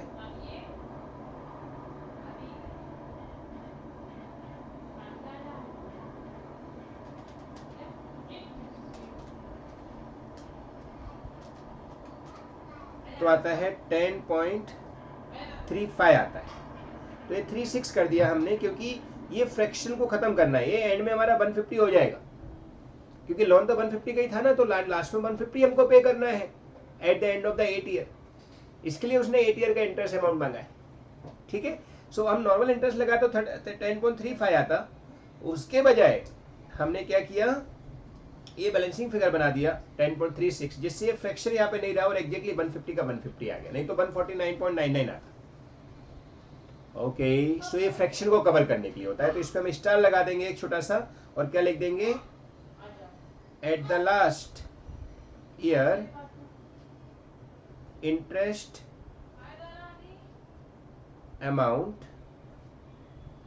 will be adjusted to cover fractional share। तो फ्रैक्शनल पार्ट को हटाने के लिए हमने अप्रॉक्स कर दिया, ये हमने इस स्टार का मतलब लगा दिया। ओके, सो ये लोन रीपेमेंट शेड्यूल बन गया, यानी कि 90% सम खत्म हो गया। अब उसने क्या क्या मांगा है स्पेसिफिक वो देख लेते हैं। जनरलिटी मांगी होगी तो देखो, जैसे उसने मांगा है कि इंटरेस्ट हर साल कितना चार्ज होगा, तो ये इंटरेस्ट जो दिख रहा है ना, ये पीएनएल अकाउंट में चार्ज करने के लिए interest to be charge to PNL. तो प्रॉफिट लॉस में जो इंटरेस्ट चार्ज करना है जो उसने मांगा है एक पार्ट में, वो इतना है 9.56 9.65। तो ऐसा इंटरेस्ट हमको हर साल पीएनएल में चार्ज करना है, और ये प्रिंसिपल बढ़ेगा उससे, तो हमारे इंटरेस्ट की एंट्री जो पास करेंगे उसमें प्रिंसिपल को बढ़ाते जाएंगे, बराबर। जैसे एक एंट्री मैं पास करके दिखा देता हूँ। जनरल एंट्री आफ्टर डेब्ट इक्विटी को कंपोनेंट को कन्वर्ट करने के बाद 31 मार्च 2019 को पहली बार आएगा, क्योंकि 1 अप्रैल को हमने लोन लिया था। लोन कब लिया था 1/1/14/18 को, तो 31 मार्च 19 को पहली बार एंट्री आएगी, जिसमें हम क्या लिखेंगे, interest account debit to bank and to loan component, या आप बोल सकते हो बॉन्ड। उतने से बॉन्ड बढ़ जाएगा, बराबर। तो इंटरेस्ट फर्स्ट ईयर में कितना आया था 9.56, सो 9.56 इंटरेस्ट अमाउंट में जाएगा जो कि पिन में जाएगा। जबकि बैंक में हमने भरा कितना 8.25। सो ये जो प्रिंसिपल हमने बढ़ा दिया था वो अमाउंट यहाँ पे आ जाएगा 1.31 से हमारा लोन बढ़ गया। ये हो गया हमारा बीइंग इंटरेस्ट एंट्री पास, बराबर। सो इंटरेस्ट की एंट्री पास कर दी। अब इंटरेस्ट को हम पीएनएल में चार्ज करेंगे। सो इसकी एंट्री क्या हो जाएगी, PNL account debit to interest, बराबर। कितनी अमाउंट आ जाएगी, हमारे बापू है से हाय बोलो सबको।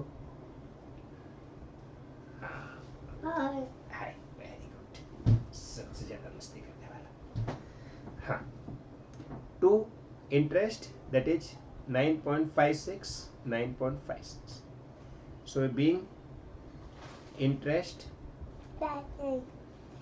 Charge to profit and loss.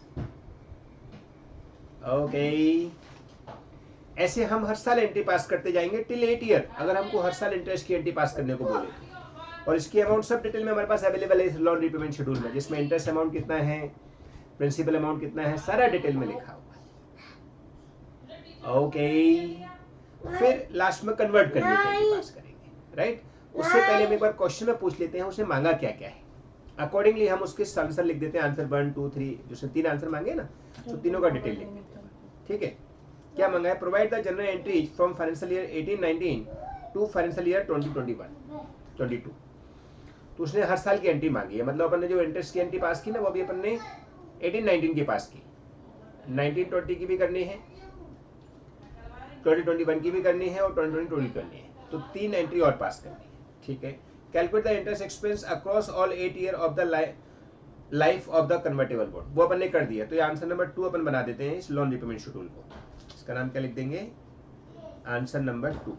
ये हमारा क्या है, interest to be charge to profit and loss in each year. इसका नाम एक्स्ट्रा और ऐड कर दिया, क्योंकि इसमें इंटरेस्ट अमाउंट आया ना, ये वाला पीएनएल में चार्ज करना, ये वाला तो कॉलम है interest to be charge to PNL account. ठीक, तो ये आंसर 2 हो गया। फिर और क्या मांगा है, give the accounting entries if the holder of the bond elect to convert the bond to ordinary share at the end of the 4th year. माने 8 ईयर तक जाने नहीं चाहते, इसलिए इसने एंट्री भी 4th ईयर तक की मांगी। तो 4th ईयर तक की एंट्री में ये भी आ गया, तो इंडायरेक्टली देखा जाए तो आंसर 1 और 3 मिक्स हो गया है, क्योंकि वन में तो उसने मांगा है कि जनरल एंट्री पास करो टिल 2018-19 से लेके 21-22 तक, और लास्ट में उसने मांगा है कि कन्वर्ट करने की एंट्री पास करो। तो 4th ईयर में कन्वर्ट होना है, तो 21-22 में 22 में पहुंच गए, तो अपन कन्वर्ट कर देते हैं। सो अभी अपन क्या करते हैं, एंट्री पास करते हैं। तो आंसर नंबर 2 और 3 जो होगा वो हमारा ऐसे ही होगा। ठीक है, चलो अब आंसर नंबर 2 और 3 को चालू करते हैं।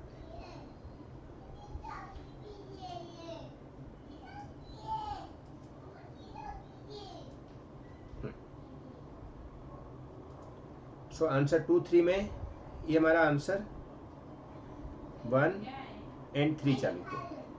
ये हमने फर्स्ट ईयर की एंट्री पास की, उसमें भी फर्स्ट एंट्री हमने वो पास की थी, 1/4/2018 को, याद है ना, bank account debit to loan component to debt equity component, वो एंट्री भी पास कर देनी है आपको। ये आंसर 1 और 3 का पार्ट है। चलिए, फिर 31 मार्च 2020 को ये 19 की हो गई, सेम एंट्री अगेन पास हो जाएगी friends, that is interest account debit to bank to bond component या लोन कंपोनेंट। अब कितना अमाउंट है, देखो हमारे पास सब रेडी है। इंटरेस्ट अमाउंट 9.65 है, जो कि पिल में चार्ज होना है। इंटरेस्ट तो हमने भरा तो एक्चुअली में 8.25 है, तो डिफरेंस जो है वो लोन कंपोनेंट को बढ़ा देगा 1.40 से, बराबर। वापस से same entry, PNL account debit. आपको नरेशन भी पास करना है, याद रखना, नरेशन भी लिखना मैंडेटरी है। टू इंटरेस्ट 9.65 सेम 31 मार्च 2021 को सेम एंट्री, खाली अमाउंट अलग हो जाएगी। अमाउंट कितनी आएगी, 9.75 आएगी इंटरेस्ट में, और प्रिंसिपल में 1.50 आएगी। ठीक है, फिर 31 मार्च 2021 को 22 को 21 तो हो गया ऊपर से, पहले हम क्या करेंगे, इंटरेस्ट की एंट्री पास करेंगे। Same entry for interest, interest की हम सेम एंट्री पास कर दें, बराबर। क्या हो जाएगी, interest account debit to bank to loan component, फिर इंटरेस्ट को पीएल में चार्ज कर दें। अब उसने क्या बोला है, give the accounting entries if the holder of the bond elect to convert the bond to ordinary share at the end of the 4th year.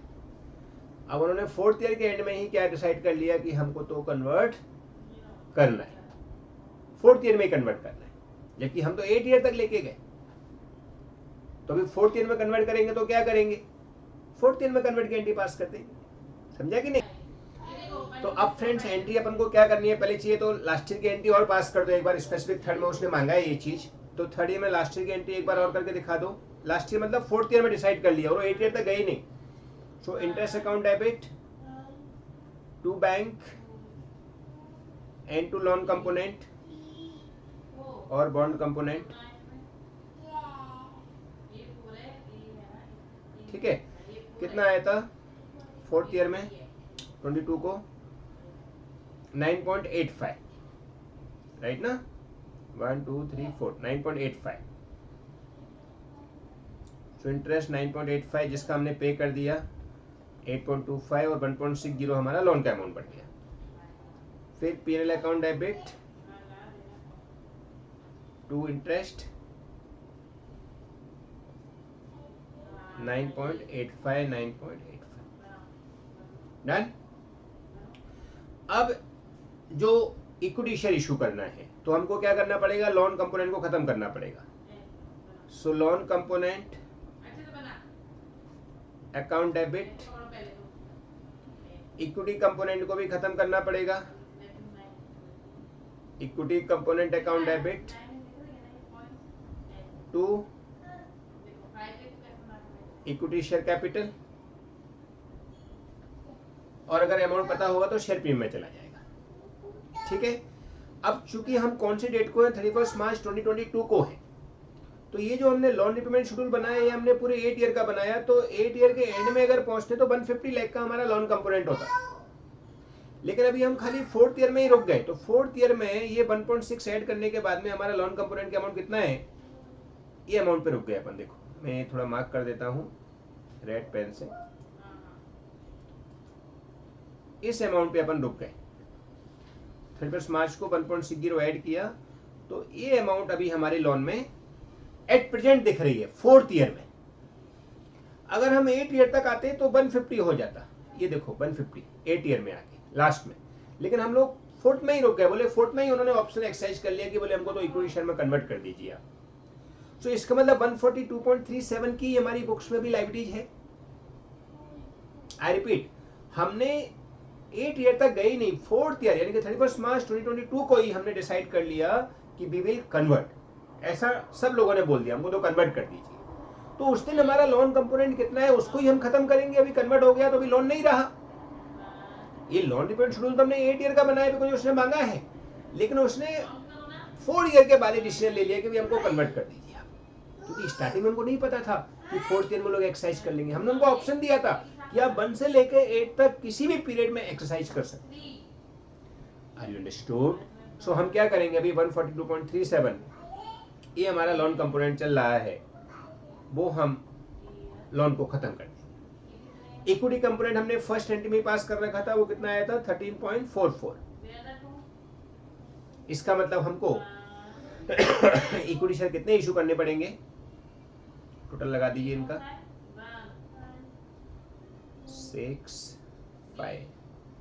156.81 का हमको इक्विटी शेयर इशू करना पड़ेगा।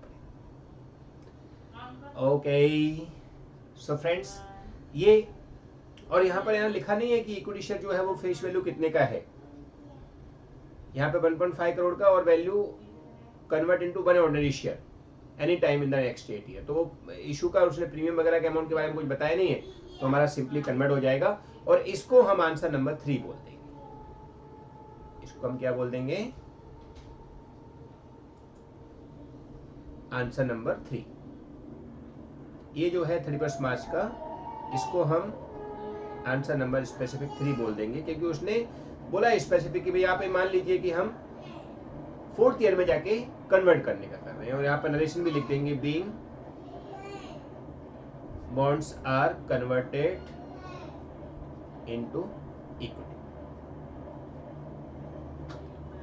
ओके, सो फ्रेंड्स 14 मार्क्स का question जो आपको मैंने बताया कि ये डेब्ट इक्विटी कंपोनेंट बेस पर है, जो हमने सारे आंसर 1 2 3 सारे कर दिए, जिसमें सेकंड जो आंसर है वो हमारा लोन पेमेंट शेड्यूल बन गया, और 1 और स्टेप 3 जो है वो हमारे आंसर 1 एंड 3 बन गए। ठीक है, I hope there is no problem.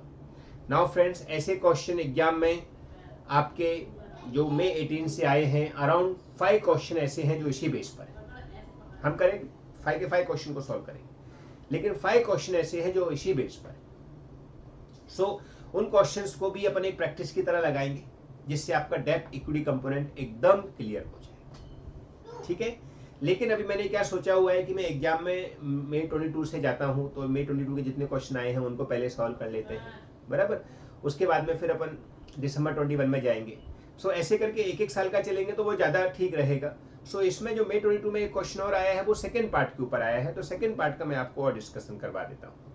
ये देखो, ये हमारे नोट्स हैं, जिसमें हमने क्या सीखा, डेब्ट इक्विटी कंपोनेंट का पार्ट, जो सारा का सर देखो एनटी अपन ने पास कर रखा है, ये एनटी भी वहाँ पे पास किया अपन ने, ये हर साल की एनटी अपन ने पास की स्टेप 3 के अंदर जनरल एंट्री में, राइट।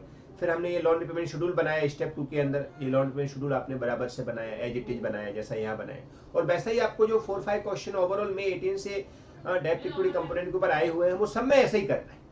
और ये हमने लोन रिपेमेंट स्टार्टिंग में जो present value of future cash flow वो निकाला, जिसमें डेब्ट इक्विटी कंपोनेंट को सेपरेट किया, और हमने एंटी पास की जिसमें डेब्ट कितना है, इक्विटी कितना आया, जिसको हमने लोन रिपेमेंट शेड्यूल में स्टेप 2 में लेके गए डेब्ट कंपोनेंट, राइट। सो ये हो गया पहला पार्ट। अब सेकंड पार्ट में फ्रेंड्स अदर कंपोनेंट, इसमें एम्प्लॉय का लोन आता है, अपनी सब्सिडी को लोन दिया वो आता है, फॉरवर्ड कॉन्ट्रैक्ट आता है, और एक जनरल भी आता है। जनरल कैसा, आपको बता देगा कि सर हमने ऐसे ऐसे लोन दिया है, वो लोन में हमने जो मार्केट का रेट है उसके कंपैरेटिव ज्यादा कम दिया, या फिर कुछ ऐसा पार्ट हो गया जिसके वजह से लोन में थोड़ा सा डिफरेंस आ रहा है, क्योंकि फाइनेंशियल इंस्ट्रूमेंट क्या बोलता है, आप क्लियर पिक्चर बताइए, तो लोन कंपोनेंट में थोड़ा डिफरेंट आ रहा है, तो वो डिफरेंट को हम ठीक कर देंगे। इन शॉर्ट ये जनरल बेस्ड क्वेश्चन है। अपन को खाली ये सोचना है कि whatever information are given, वो इन्फॉर्मेशन के अकॉर्डिंग हमारी जो कैलकुलेशन है वो हमको करके दे दें। जो क्वेश्चन अभी मई 22 में आया हुआ है, सिमिलर क्वेश्चन दिसंबर 21 एग्जाम में भी आया है, सिमिलर क्वेश्चन। ठीक है, सो एक बार हम वो क्वेश्चन देखते हैं पहले। ये क्वेश्चन 6B है फ्रेंड्स, तो 6B निकाल लीजिए आप दिसंबर मई 22 का।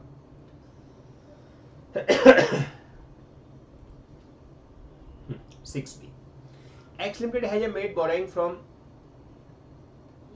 RGD Bank for 20,000 at a fixed interest rate of 12%. ठीक है, लोन बोरो कर लिया, loan processing fees were paid additionally amounting 1,000 and loan is payable for half yearly instalment of 5,000 each.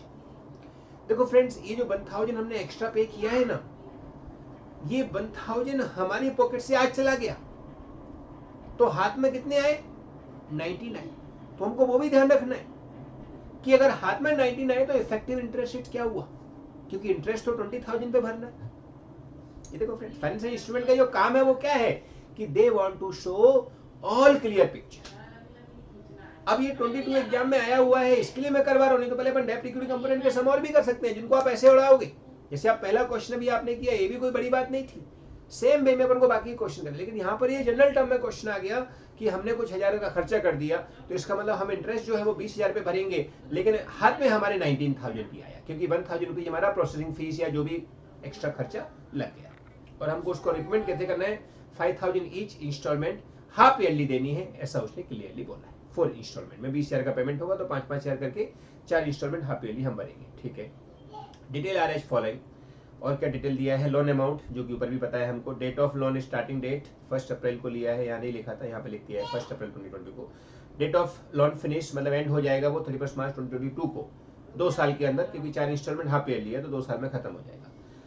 Description in repayment of loan starting from 30 सितंबर, अप्रैल के बाद में, अप्रैल मई जून जुलाई अगस्त सितंबर, यानी कि 6 महीने बाद इमीडिएटली चालू हो जाएगा। To be paid in half yearly basis, बराबर। इंस्टॉलमेंट अमाउंट 5000 का है, प्लस इंटरेस्ट अमाउंट अलग से भरना पड़ेगा।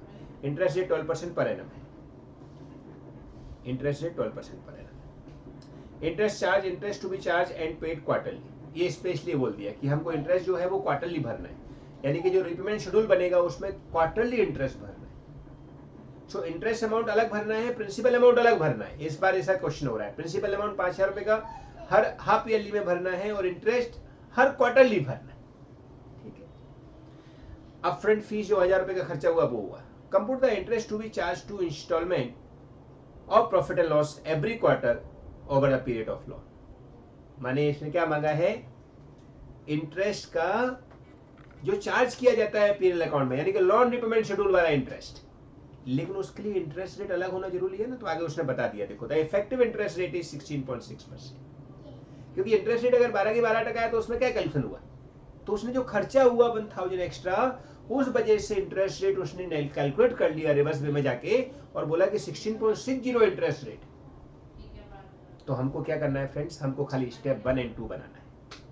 स्टेप 1 में present value of future cash flow, जिससे हमको ये पता चलेगा कि हम लोग कितना लोन लेके बैठे जिसको हमको रीपेमेंट करना है, और वो लोन अमाउंट में कितना इंटरेस्ट होगा वो हम लोन रीपेमेंट शेड्यूल में बनाएंगे, जो कि 16.6% हम इंटरेस्ट चार्ज करेंगे, जो कि मार्केट का इफेक्टिव रेट है। अब यहाँ पर कोई बेनिफिट नहीं दिया, लेकिन यहाँ पर कैसा हो गया, ये टेक्निकल पार्ट हो गया थोड़ा सा, कि 1000 रुपए का एक्स्ट्रा खर्चा हो गया, उस खर्चे को कैसे शो करें। तो हमने इंटरेस्ट तो 12% पे लिया, लेकिन 1000 रुपए खर्चे के चक्कर में इंटरेस्ट रेट इफेक्टिव कितनी हो गई, 16.60। ओके, सो कुछ नहीं करना है, स्टेप 1 एंड 2 बनाना है, जिसमें स्टेप 1 में हमको लोन का रिपेमेंट शेड्यूल बना, इंटरेस्ट कितना भरा है उसके according present value of future cash flow निकालना है। चलो निकालते हैं। Answer to question number 6B,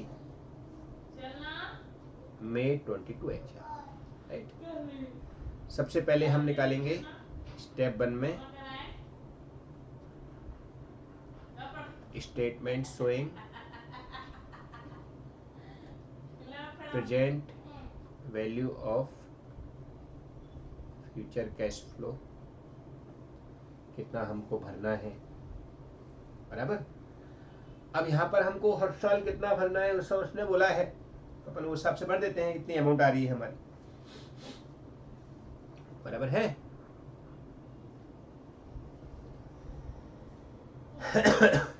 अच्छा, उसमें भी थोड़ा सा हमको ये याद रखना पड़ेगा कि यहाँ पर इंटरेस्ट क्वार्टरली लगाना है और प्रिंसिपल हाफ ईयरली भरना है,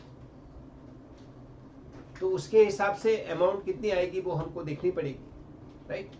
सो इंटरेस्ट का अमाउंट कितना भरना है वो 12% के हिसाब से भरना है, लेकिन इफेक्टिव इंटरेस्ट रेट 16.6% है। तो पहले इंटरेस्ट अमाउंट कितनी भरनी है वो निकाल लें, क्योंकि वो कैलकुलेशन भी डायरेक्टली नहीं दिया यहाँ पर। इंटरेस्ट अमाउंट कितनी भरनी है वो हमको 12% से भरनी है, तो वो भी निकालना पड़ेगा। तो हम यहाँ पर क्या करेंगे, इंटरेस्ट की अमाउंट कैलकुलेट करते हैं, ठीक है। He also what we study, अब अपनी बुक पढ़ो, ठीक है। चलिए, नाउ ये जो बनेगा loan repayment present value of future cash flow, इसको हम अभी कन्वर्ट कर देते हैं कैलकुलेशन करने में, जो कि हर साल हमको भरना है। सो हम लिखेंगे also calculation of cash inflow outflow, माने हम कैलकुलेशन ऑफ इनफ्लो आउटफ्लो कर रहे हैं, जिससे हमको ये पता चले कि लोन पे आखिर पेमेंट कितना करना है,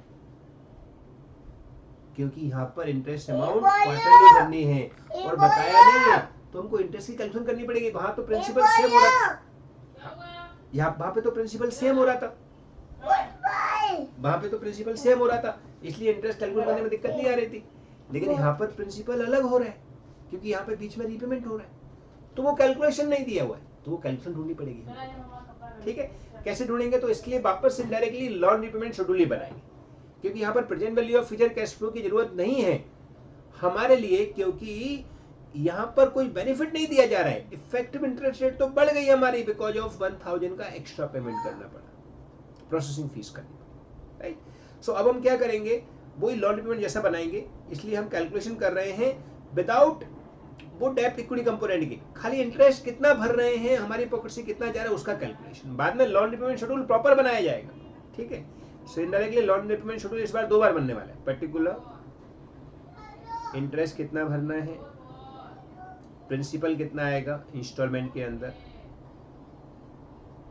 फिर इंस्टॉलमेंट कितने की आएगी, और फिर बैलेंस कितना बचेगा। तो हमने वापस से इनडायरेक्टली लॉन रिपेमेंट शेड्यूल ही बना दिया, लेकिन वो हम प्रेजेंट में एक्चुअल में पेमेंट करना है उसके लिए कर रहे हैं। सो हमने 1 अप्रैल 2020 को लोन टेकन किया फ्रॉम आरबीएल, जो भी बैंक है उससे 20,000 टू लेट 20,000, ठीक है। अब 31 मार्च नहीं, हाफ ईयरली भरना है, यानी कि 30 सितंबर 39/2020 को हमने 20,000 के ऊपर 12% इंटरेस्ट भरना पड़ेगा। 3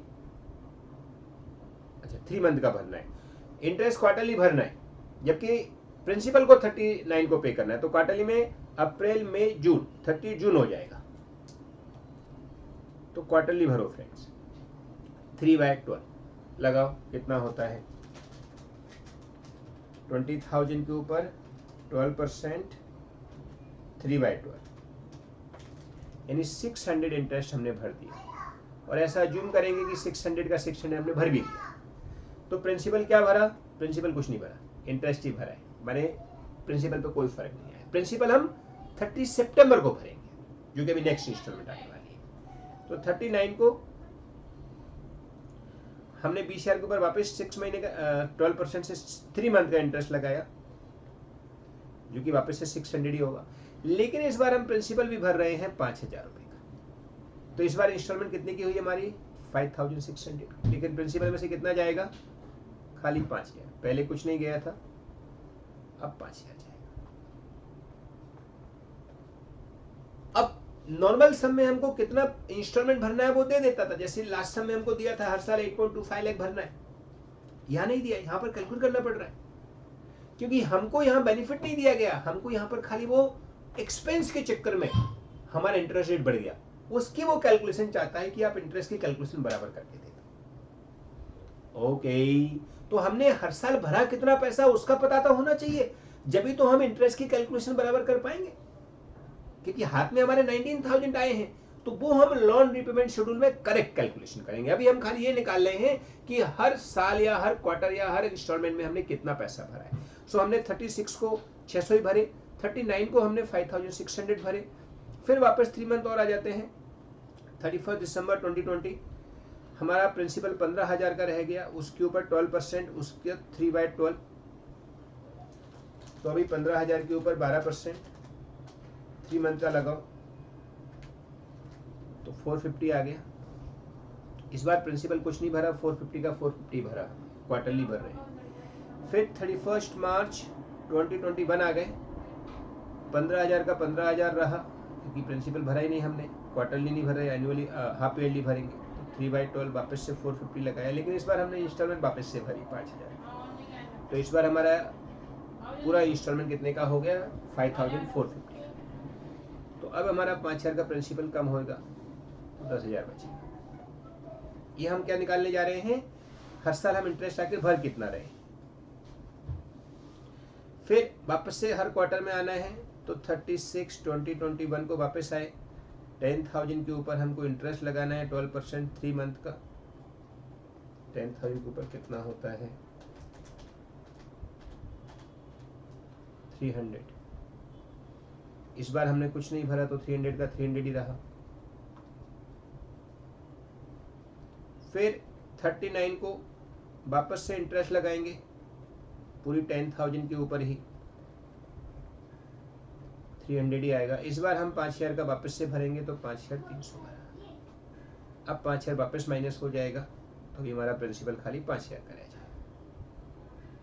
फिर 31 दिसंबर 21 को वापस इंटरेस्ट भरेंगे 5,000 के ऊपर, खाली इंटरेस्ट भरेंगे, प्रिंसिपल नहीं भरेंगे अभी। तो 5,000 के ऊपर कितना आएगा? 150। यस 150। यहाँ कुछ नहीं भरा तो प्रिंसिपल में से कुछ माइनस नहीं हुआ। फिर 31 मार्च 2022 को 5,000 के ऊपर वापस इंटरेस्ट भरेंगे 12%, 3 बाय वापस हैंग हो गया 12% के हिसाब से 3 बाय 12 तो 150 हुआ। और इस बार हमने 5,000 का प्रिंसिपल और भर दिया तो 5,150 और 5,000 का ये माइनस कर दिया तो नहीं खत्म। ये हमने क्या कैलकुलेट किया कि हर साल भरना कितना है। तो इस बार हमारा present value of future cash flow के बजाय फ्यूचर कैश फ्लो कितना है उसकी कैलकुलेशन करनी पड़ी। तो कितना है हमारा फ्यूचर कैश फ्लो? ये इंस्टॉलमेंट अमाउंट हमारी फ्यूचर कैश फ्लो देख लीजिए आप। फर्स्ट क्वार्टर में 600 भरा, नेक्स्ट 6 मंथ के बाद हमने 5,000 प्रिंसिपल प्लस 600 इंटरेस्ट और भरा। ऐसे करके हमने ये रीपेमेंट किया। ठीक है, अब हम क्या करने वाले हैं, हमको पता है कि हाथ में हमारे 19,000 रुपये आए, उसके ऊपर इफेक्टिव इंटरेस्ट रेट 16.6% है। ये देखो कैलकुलेशन में लिखा हुआ है क्लियर, 16.60% है effective rate because of 1,000 rupees हमारा इन फ्रंट फीस चला गया, अनफ्रंट फीस चला गया, इमीडिएटली हमको देना पड़ा, अपफ्रंट कुछ अमाउंट देना पड़ा। तो अपफ्रंट देना पड़ा तो उतना अमाउंट कम आया हमारे हाथ में। तो अभी हम बनाएंगे स्टेप नंबर 2, इसको हम क्या लिखेंगे? Statement showing loan repayment schedule for calculation of interest to be charged to profit and loss account each year की each quarter क्या मांगा है? compute the interest charged to be interest profit and loss account every quarter, each year मतलब each quarter। Understood? तो ये loan repayment schedule हमको क्या दिखाएगा कि इंटरेस्ट हर साल कितना चार्ज करना है पीएनएल अकाउंट में। क्योंकि हमने ये जो इंटरेस्ट लगाया है वो इंटरेस्ट करेक्ट इंटरेस्ट नहीं है, ये इंटरेस्ट तो हमने खाली 12% लगाया है, जिससे ये पता चले कि सामने वाला कितना भर रहा है। क्योंकि हाथ में पैसा 20,000 नहीं आया, हाथ में तो 19,000 ही आया है। समझ आ रहा है? लेकिन भरना 20,000 पड़ेगा, इसलिए हमने 20,000 भरने का अमाउंट का कैलकुलेशन किया है।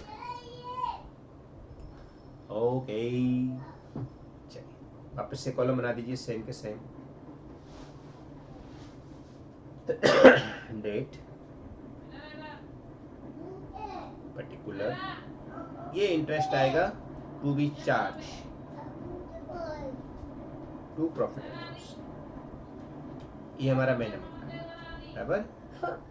फिर प्रिंसिपल का कुछ पेमेंट होगा तो वो आएगा, फिर इंस्टॉलमेंट आएगा, फिर बैलेंस प्रिंसिपल आएगा। 1 मिनट बेटा, 1 मिनट, क्या हुआ?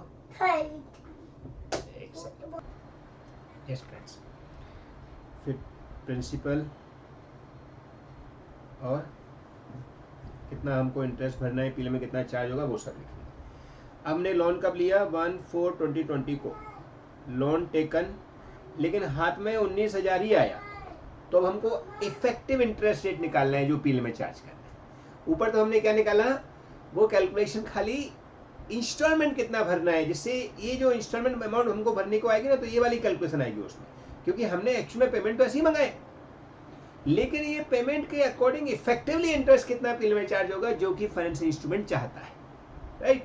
वो हम अभी कैलकुलेट कर रहे हैं। लोन कैसे आया? 20,000 अमाउंट था, उसमें से अब फ्रंट हमको 1,000 भरना पड़ा, तो 19,000 ही हमारे हाथ में आया। अब क्वार्टर, फर्स्ट क्वार्टर 36/2020 को 19,000 के ऊपर इफेक्टिवली 16.60% इंटरेस्ट लगाओ, जो कि हमको पीएनएल अकाउंट में चार्ज करना है।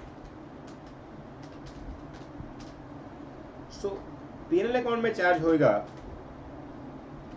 इंटू 3/12, क्योंकि 3 मंथ का है ना, इसके लिए 789 रुपीज पीरियड में चार्ज।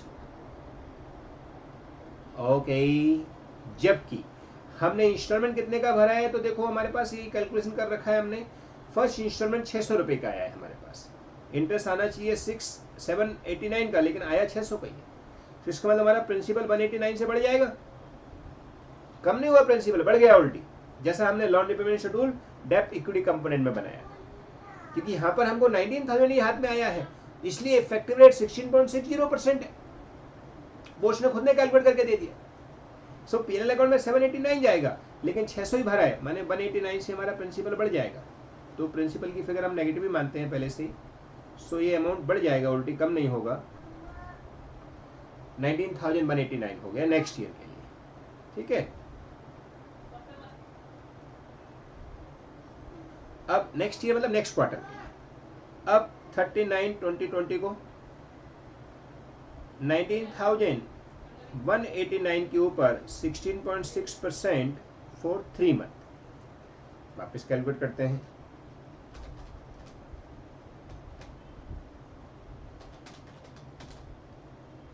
(16.6%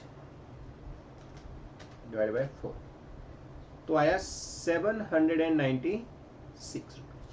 ये इंटरेस्ट हमको पीएनएल में चार्ज करना पड़ेगा।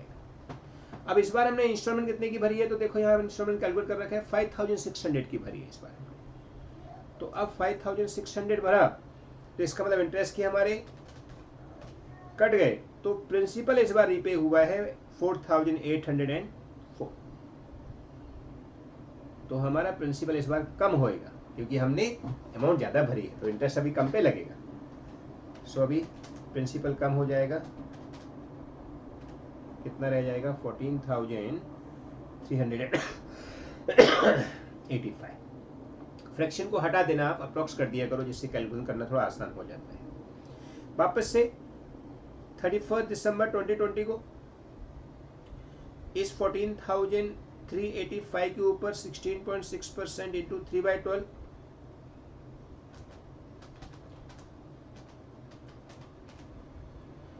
597, जबकि हमने इंस्टॉलमेंट कितने की भरी 450 की भरी है, देख लीजिए थर्ड क्वार्टर में। तो 450 का इंस्टॉलमेंट भरा, मतलब हमारा प्रिंसिपल वापस से बढ़ गया, क्योंकि हमने 450 भरा, जबकि भरना इंटरेस्ट के बराबर तो चाहिए था कम से कम। तो 147 रुपीज का हमारा प्रिंसिपल और बढ़ गया। तो इस बार ऐड होएगा, लेस नहीं होएगा, क्योंकि प्रिंसिपल बढ़ा है, कम नहीं हुआ है। अंडरस्टूड? तो ये जो कैलकुलेशन है बेसिकली वही हमको यहाँ पर दिखानी है, वही फाइनेंशियल इंस्ट्रूमेंट हो रहा है कि भैया आप क्लियर पिक्चर बनाइए। आपने क्या कर दिया, 1,000 रुपये हमसे इनफ्रंट ले लिया, अपफ्रंट अमाउंट ले लिया, जिसके बदले आपने हमको कोई दिया ही नहीं, तो हमारा इफेक्टिव इंटरेस्ट रेट बढ़ गया। तो वो हमको हर साल पीरियड में कितना चार्ज करना है, इतना चार्ज करना है। ये जो इंटरेस्ट भरा है इधर, जो अपन ने कैलकुलेशन करने में निकाला है, वो इंटरेस्ट चार्ज नहीं करना है, ये तो खाली अपन इंस्टॉलमेंट कितना भरा है वो निकालना है, लेकिन चार्ज तो इंटरेस्ट ऐसे करना है, ठीक है। फिर 31 मार्च 2021 14,532 के ऊपर 16.67% इंटू 3/12। चलो अब इसके ऊपर लगाते हैं 16.6% इंटू 3/12। सो 603 रुपीज़ का इंटरेस्ट होना चाहिए। और 31 मार्च को हमने इंस्टॉलमेंट भी भरी है, वो भरी है 5,450 की, माने इस बार प्रिंसिपल कम होएगा, बरोबर है। तो अब प्रिंसिपल कितना कम हो जाएगा, उसमें से 5450 माइनस कर दो, तो 4847, ये हमारा प्रिंसिपल कम हो जाएगा, बरोबर है। 4847 प्रिंसिपल कम हो जाएगा। तो अब कितना बचेगा, 14,532 माइनस होने के बाद 9,685 रुपीज हमारा प्रिंसिपल बचेगा, जो कि अगले साल जाएगा, जो कि हमको 36/2021 को वापस से इंटरेस्ट भरना है 9685 के ऊपर 16.6% 3/12, ठीक है। ये परसेंट लगा देना हर बार, हाँ, इंटू 16.6% टू 3/12 यानी कि डिवाइड बाय 4। तो 402 का इंटरेस्ट हमको भरना है, जबकि हमने भरा कितने का है नेक्स्ट ईयर आके 36/20/21 को 300 का भरा है, तो 36/20/21 को 300 भरा है, भरना चाहिए ये, तो 102 कम भरा है, तो 102 से प्रिंसिपल वापस बढ़ जाएगा, ऐड हो जाएगा, तो प्रिंसिपल वापस बढ़ जाएगा।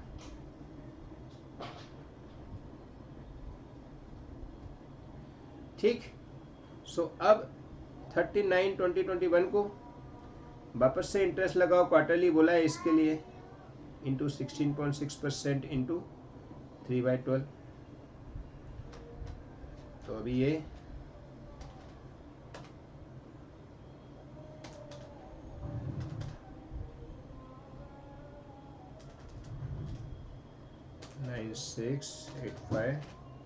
9787 के ऊपर 16.6% डिवाइड बाय 4, सो 406 इंटरेस्ट हो गया। इस बार इंटरेस्ट वापस बढ़ गया, और इस बार हमने कितना भरा है, 39 को 5300 भरा है,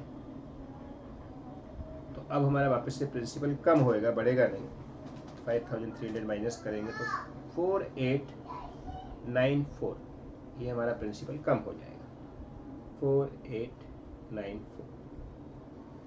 सो ये माइनस हो जाएगा तो कितना बचेगा, 9787 4893, तो 4893 हमको 39/2021 को बैलेंस बचा है, जिसके ऊपर हमको अभी 31 दिसंबर को इंटरेस्ट भरना है वापस से।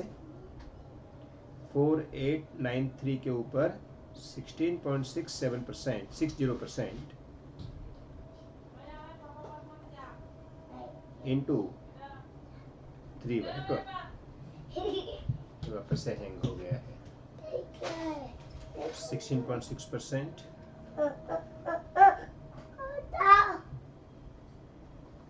इंटू 3/12।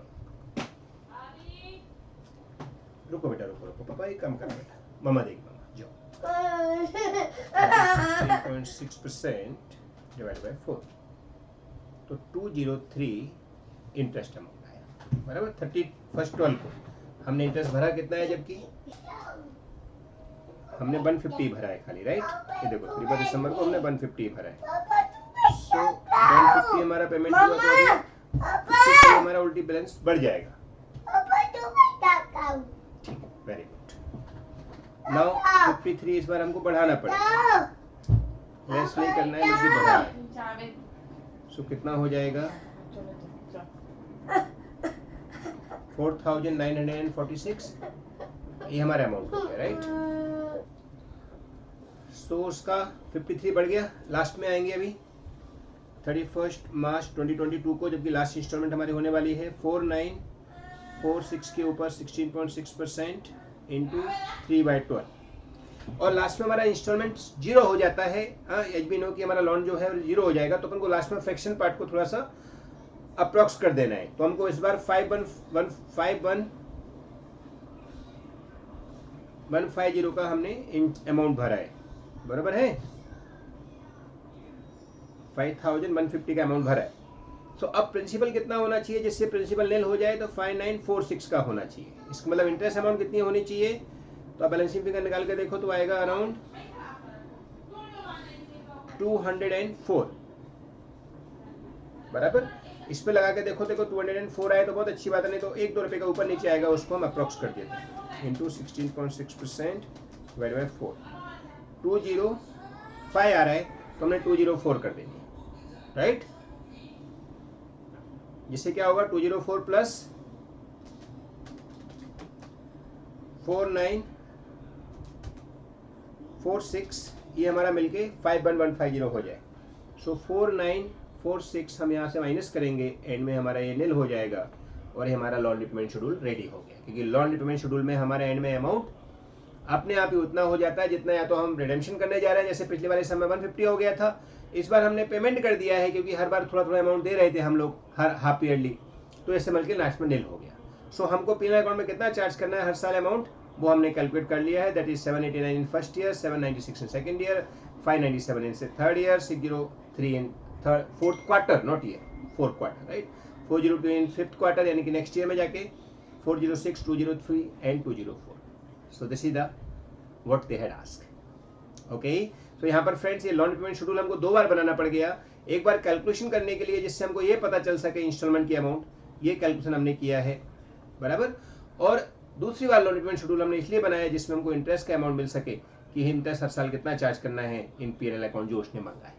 लेकिन जब तक हमारे पास इंस्टॉलमेंट अमाउंट नहीं होता तब तक हम ये नहीं बना पाते। इसलिए इंस्टॉलमेंट अमाउंट निकालने के लिए हमको ये जो present value of future cash flow निकालते हैं उसकी जगह हमको इंस्टॉलमेंट अमाउंट निकालना पड़ा कि कैश इनफ्लो आउटफ्लो कितना होने वाला है हर साल, वो कैलकुलेशन करने में हमको एक working note loan repayment schedule जैसा और बनाना पड़ा। ठीक है फ्रेंड्स, सब लॉजिकल है, एकदम सिस्टमैटिक। ठीक, नाउ फ्रेंड्स ये हो गए हमारे मई 22 के क्वेश्चन। अब आते हैं हम दिसंबर 21 में। दिसंबर 21 में भी फ्रेंड्स अच्छे मार्क्स का आया हुआ है। कितने मार्क्स का है?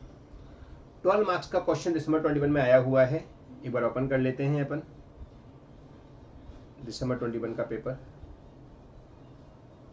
ICAI.org।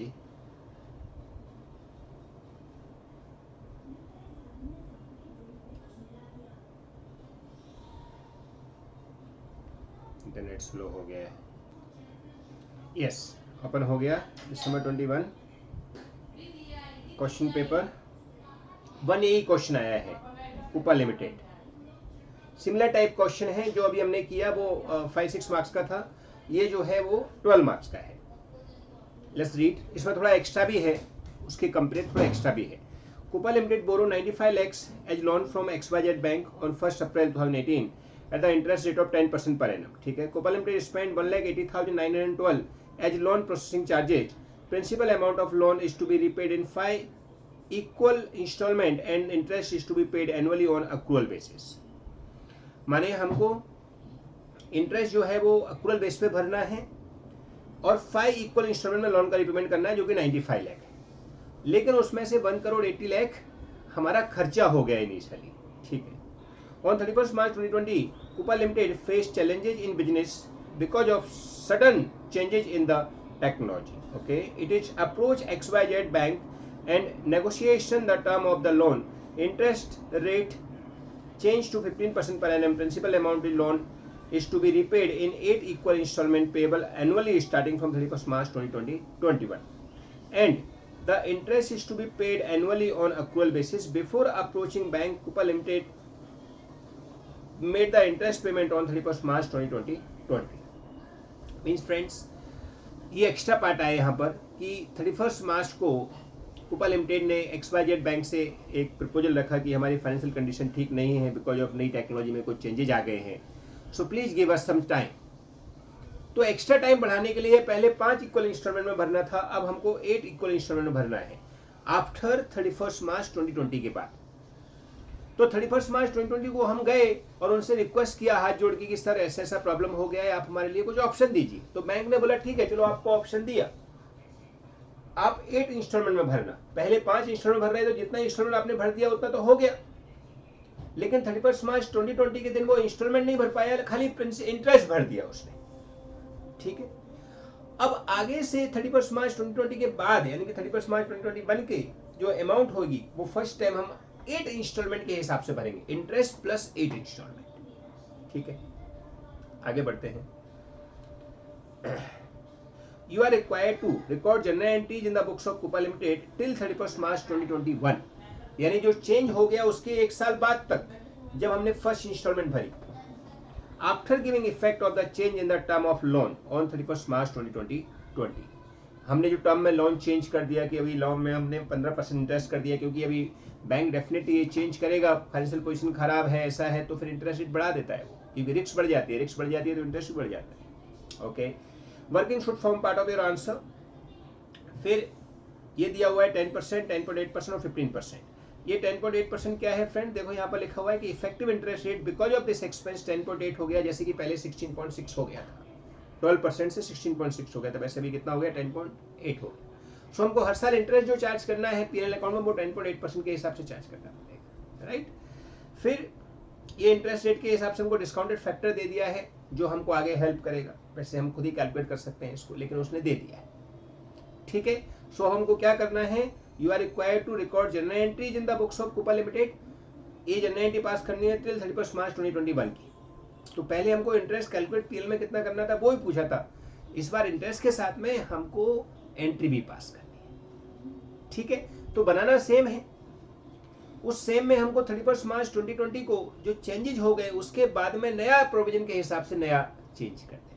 तो दो ही स्टेप बनानी है। पहले कैलकुलेशन करेंगे जहां पर हमको इस बार present value of future cash flow के बजाय present value of future cash flow में फ्यूचर में कैश फ्लो कितना देना है उसकी कैलकुलेशन पहले करनी पड़ेगी, क्योंकि इंटरेस्ट अमाउंट पूरी 95 लाख पे भरना है, जबकि हाथ में हमको 95 लाख लेस 1,80,000 जो हमने प्रोसेसिंग फीस भर दिया ना 1,80,000 कितना अमाउंट था वो 1,80,912 1,80,912।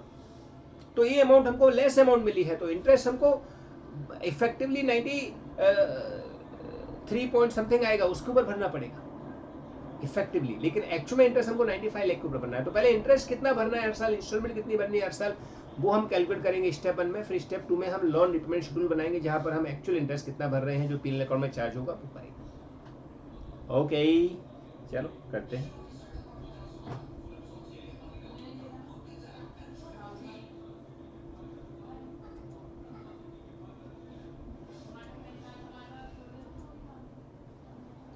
Answer to question number 1A December 21 exam. ठीक है, सबसे पहले step 1 statement showing calculation of cash inflow और आउटफ्लो फॉर लोन। ठीक है, अब वापस से हमको वैसे ही कॉलम बनाने हैं, लेकिन ये एक्चुअल पीएल में चार्ज करने वाला नहीं है, ये एक्चुअल अमाउंट जो पे कर रहे हैं वो निकालने जा रहे हैं। So date particular interest principal instalment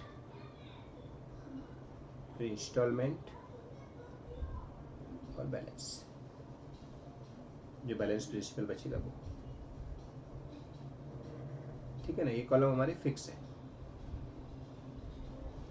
सबसे पहले लोन का डेट क्या है, हमने कौन सी डेट को लोन लिया है 1 अप्रैल 2018 को, तो 1/4/18 को लोन 95 लाख का लिया। रुपये लाख से रखते हैं, इजी पड़ेगा।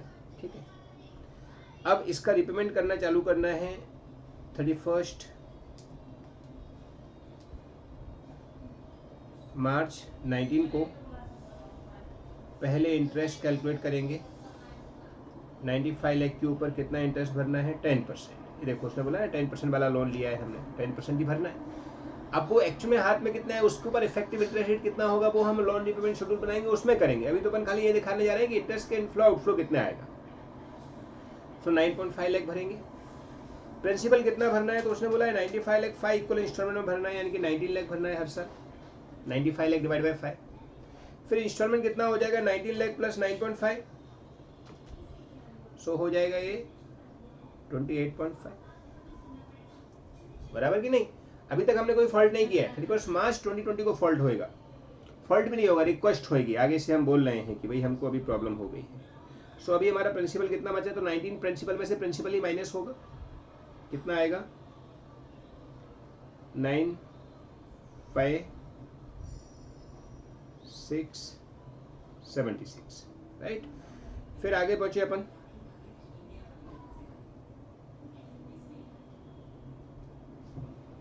31 मार्च 2020 को वापस इंटरेस्ट कैलकुलेट किया 10% के हिसाब से 7.6 हुआ। अब वो आके बोला कि साहब मेरी पोजीशन खराब हो चुकी है 31 मार्च को। देखो उसने क्लियर बोला है कि 31 मार्च 2020 को Kupa limited face challenge in the business because of the suddenly new technology arise. It approach XYZ bank to recognize negotiation the term of the loan and interest rate is 15% from that date और 8 equal instalment में उसने नक्की कर दिया। और उसने बोला कि Kupa limited made interest payment on 31 March 2020, मैंने 31 मार्च 2020 को उसने इंटरेस्ट के अमाउंट तो एटलीस्ट भर दिया है। तो यहाँ पर पेमेंट जो उसने किया है वो 7.6 का ही किया है, खाली प्रिंसिपल नहीं भरा 19 लाख, बराबर है। अब उसके बाद में टर्म चेंज हो गया। क्या टर्म हो गया वो अपन आगे आते हैं। तो 31 मार्च 2021 को भाई साहब ने बोला 8 इक्वल इंस्टॉलमेंट दूंगा मैं। ठीक है, अब इसका मतलब 76 लाख का लोन बचा हुआ था, उसके हिसाब से अपन इफेक्टिव इंटरेस्ट रेट नहीं निकाला, अपन खाली ये निकालने जा रहे हैं कि प्रिंसिपल कितना भरना है। तो अब हमको 76 लाख के ऊपर इंटरेस्ट भरना पड़ेगा, कितना परसेंट, 15%। कब, 31 मार्च 2021 को, क्योंकि 2020 को हमने प्रिंसिपल नहीं भरा, खाली इंटरेस्ट की अमाउंट भरी 7,60,000 और उससे हमारा प्रिंसिपल में कोई फर्क नहीं पड़ा, 76 लाख का 76 लाख ही रहा। तो 76 लाख के ऊपर 15% हम लोगों ने भरा तो 11.40 आया, और उसने क्या बोला, 76 को 8 इक्वल इंस्टॉलमेंट में मैं प्रिंसिपल भरूंगा, तो 76 डिवाइड बाय 8 यानी कि 9.5 का वो प्रिंसिपल भरेगा एट 31 मार्च 2021, क्योंकि उसने टर्म कंडीशन चेंज करके 15% इंटरेस्ट बना दिया खुद नहीं, और बोला जो बचा हुआ अमाउंट है उसको मैं 8 इंस्टॉलमेंट में भरूंगा, मेरे को टाइम दे दो, और 31 मार्च 2020 का उसने खाली इंटरेस्ट भरा, प्रिंसिपल नहीं भरा। सो ओवरऑल इंस्टॉलमेंट कितने की भरी होगी उसने, 20.9। अब इस बार तो प्रिंसिपल कुछ माइनस नहीं हुआ, 76 और 70, लेकिन अभी 9.5 माइनस हो जाएगा, यानी कि आगे से तुम्हारा लोन कितना रह जाएगा, अभी 66.5। बस यहाँ तक ही उसने मांगा है, 31 मार्च 2021 तक, आगे का अपन को करने की जरूरत नहीं। तो ये अपने इनफ्लो आउटफ्लो निकाला है। पहले साल में इनफ्लो आउटफ्लो हमारी मतलब जो कुपा लिमिटेड है उसके यहाँ से पॉकेट से जाएगा 28.5 लाख, जिसमें 19 लाख प्रिंसिपल होगा, 9.5 लाख इंटरेस्ट का होगा।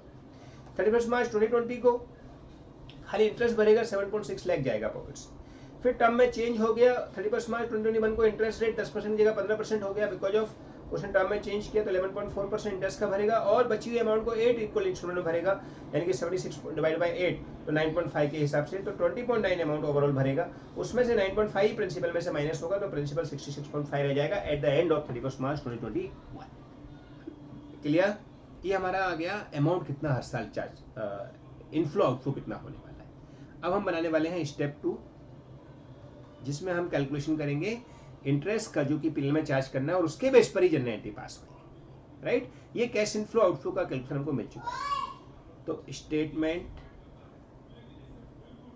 Showing loan repayment schedule,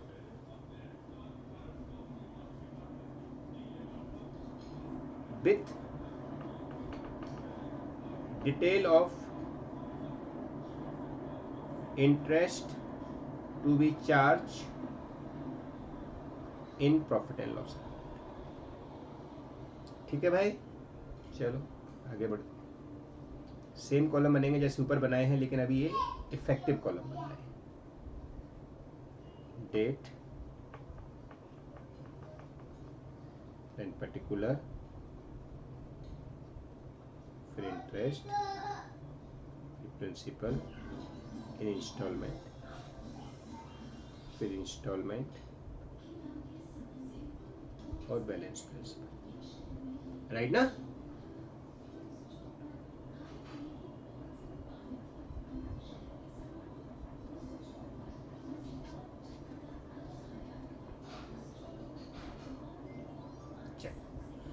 now सबसे पहले हमने 1 अप्रैल 18 को लोन लिया 95 लाख का, उसमें से खर्चा कितना कर दिया, 1,80,912, तो हमको लिखना पड़ेगा 1,80,912, माने हाथ में कितना है हमारे, 95 लाख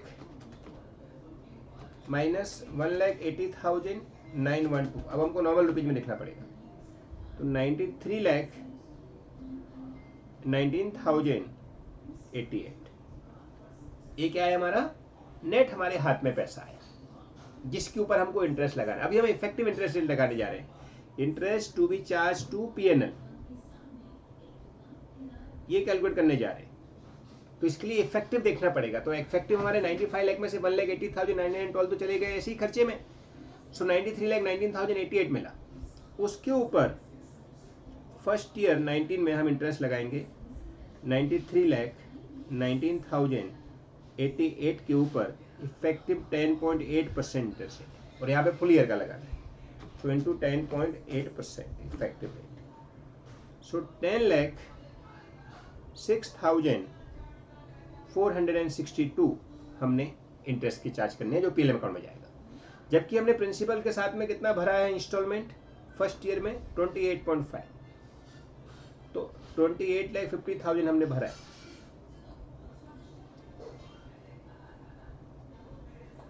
इसका मतलब प्रिंसिपल हमारा कितना चला गया होगा?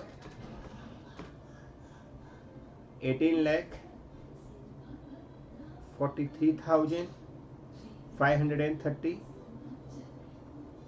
ये हमारा प्रिंसिपल चला गया।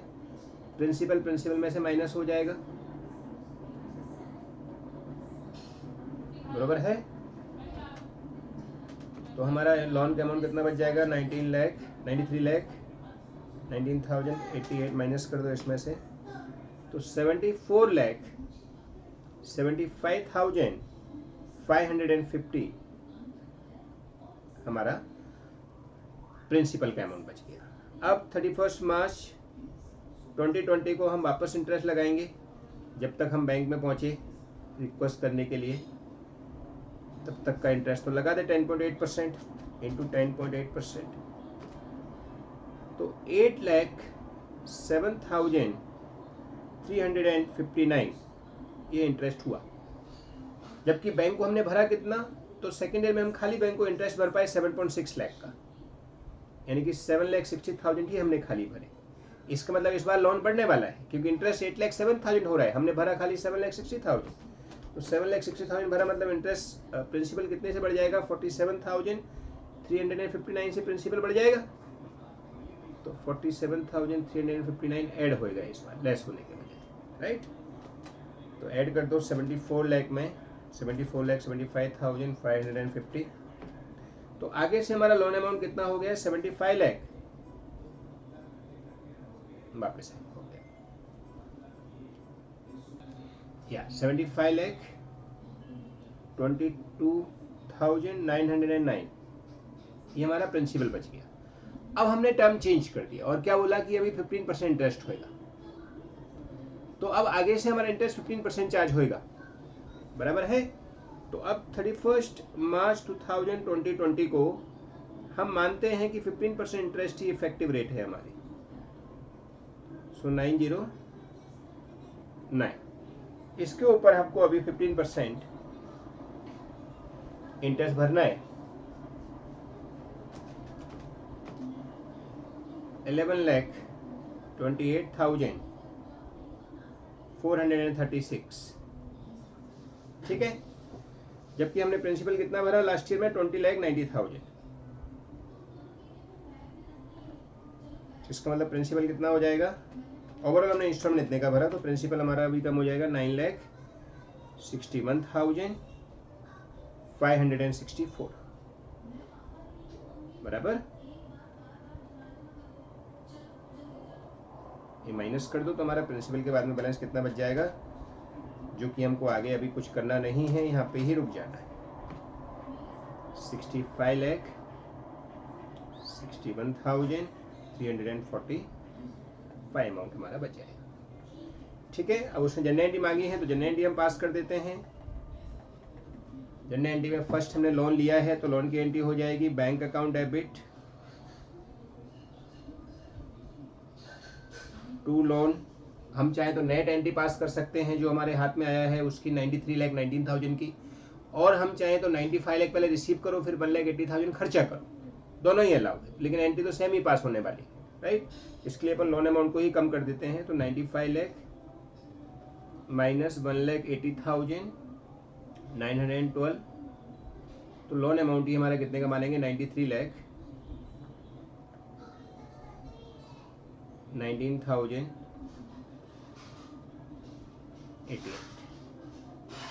ठीक है। ये हमने बैंक लोन दे दिया। अब ये हमने 1/4/18 को किया है। 31 मार्च 19 को interest account debit loan account debit, क्योंकि लोन का भी रीपेमेंट किया ना अपन ने, 31 मार्च को तो हमने बराबर किया। Loan account debit to bank, देखो इंटरेस्ट कितना भरा हमने? 10,06,462, 10,06,462। प्रिंसिपल कितना बढ़ा? 19 लाख का, नहीं प्रिंसिपल 19 लाख का नहीं है, ओवरऑल अमाउंट 28,50,000 की। प्रिंसिपल 19 लाख का तो नॉर्मल तरीके से लग रहा था, लेकिन यहाँ तो हमको 28,50,000 का अमाउंट हमने भरा है, तो प्रिंसिपल कट खाली कितने का होगा 18,43,538, 18,43,538, समझ रहे हैं ना। तो ये जो अमाउंट है देखो सिंपल दिख रहा है हमको, इंटरेस्ट इतना है, प्रिंसिपल इतना है और इंस्टॉलमेंट इतना है, उसकी हमने एंट्री पास कर दी। Interest account debit, loan account debit to bank, ये हमने फर्स्ट इंस्टॉलमेंट भर दिया, being first instalment paid with interest. फिर 31/19 को ही P&L account debit to interest, ये P&L में चार्ज हो जाएगा।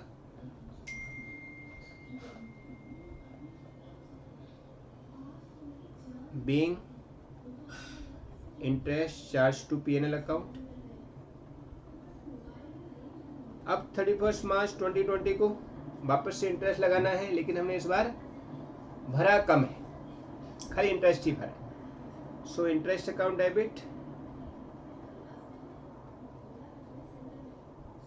टू बैंक, और इस बार लोन बढ़ेगा कम होने के बजाय। देखो 7,60,000 भरा है, जबकि इंटरेस्ट कितना है 8,07,359, 8,07,359, जबकि भरा कितना है हमने 7,60,000। इसका मतलब टू लोन बढ़ जाएगा, कितने से हमने नेगेटिव आया था 47,359, 47,359 बराबर है। फिर इंटरेस्ट P&L में चार्ज हो जाएगा, P&L account debit to interest 8,07,359। अब 31 मार्च को हमने वापस से इंटरेस्ट भरा, ये लोन बढ़ा दिया हमने और सब नक्की मक्की कर लिया कि भाई लोन इतना बढ़ा दिया कोई बात नहीं है, और ऐसा करके हमने आगे बढ़ गए। अब 31 मार्च को क्या हुआ, वापस से इंटरेस्ट भरना है। सो इंटरेस्ट अकाउंट डेबिट, इस बार लोन का रिपेमेंट होएगा हमारा, तो loan account debit to bank. देखो 31 मार्च को क्या किया था हमने, एरा इंटरेस्ट 11,28,436, 11,28,436, जबकि हमने इंस्टॉलमेंट भरा है 20,90,000 का, तो बैंक में 20,90,000 गया। इसका मतलब लोन हमारा कितने से कम हो जाएगा 9,61,564, बराबर 9,61,564। Being new contract done with bank and first instalment paid. Actually new contract हमारे 31 मार्च के दिन ही हो गया है, यहाँ पे भी मेंशन कर सकते हैं अपन, बीइंग न्यू कॉन्ट्रैक्ट 31 मार्च 2020 को ही हो गया था, और बाद में हमने उसका फर्स्ट इंस्टॉलमेंट भरा है। अब सेम डेट को P&L account debit to interest 11,28,436। That's all. Okay friends, so ये क्या था, यहाँ पर बीच में लोन में कंडीशन और चेंज कर दी। अब उस चक्कर में ठीक है कंडीशन चेंज की, हमने कंडीशन के अकॉर्डिंग पास कर दिया। अब आगे उसने हमसे मांगा नहीं है, खाली 31 मार्च 2021 तक की एंट्री मांगी है, जब तक हमने कर दिया नहीं आगे का उसने इंटरेस्ट मांगा तो हमने वहां पे रोक दिया, आगे का कुछ नहीं करना। ओके, यहाँ पर कोई इक्विटी और डेब्ट का कंपोनेंट नहीं था, बल्कि यहाँ पर क्या था कि प्रिंसिपल अमाउंट कितना पे करना है वो नहीं दिया था, ये इंस्टॉलमेंट का अमाउंट नहीं दिया था जो हमने कैलकुलेट किया। तो सिमिलर क्वेश्चन दिसंबर 21 एग्जाम में भी आया और मई 22 का भी वो भी हमने क्वेश्चन कर दिया। ठीक है, दिसंबर 21 में फ्रेंड्स एक ही एग्जाम क्वेश्चन था, 12 मार्क्स का था ये। अब हम आते हैं जुलाई 21, बराबर। एनी क्वेश्चन इन डाउट तो फ्रेंड्स आप कमेंट में मेंशन कर सकते हो। बाकी परफेक्ट तरीके से करिए, एकदम रिलैक्स होके जो हमने कॉन्सेप्ट सीखा है उस कॉन्सेप्ट के बेस पर एक बार नोट्स को भी आप रीड कर लीजिए, स्टेप 1 2 3 मैंने जो बनवाई हैं उनको भी आप रीड कर लीजिए, इससे सब क्लियरिटी आ जाएगी। ओके।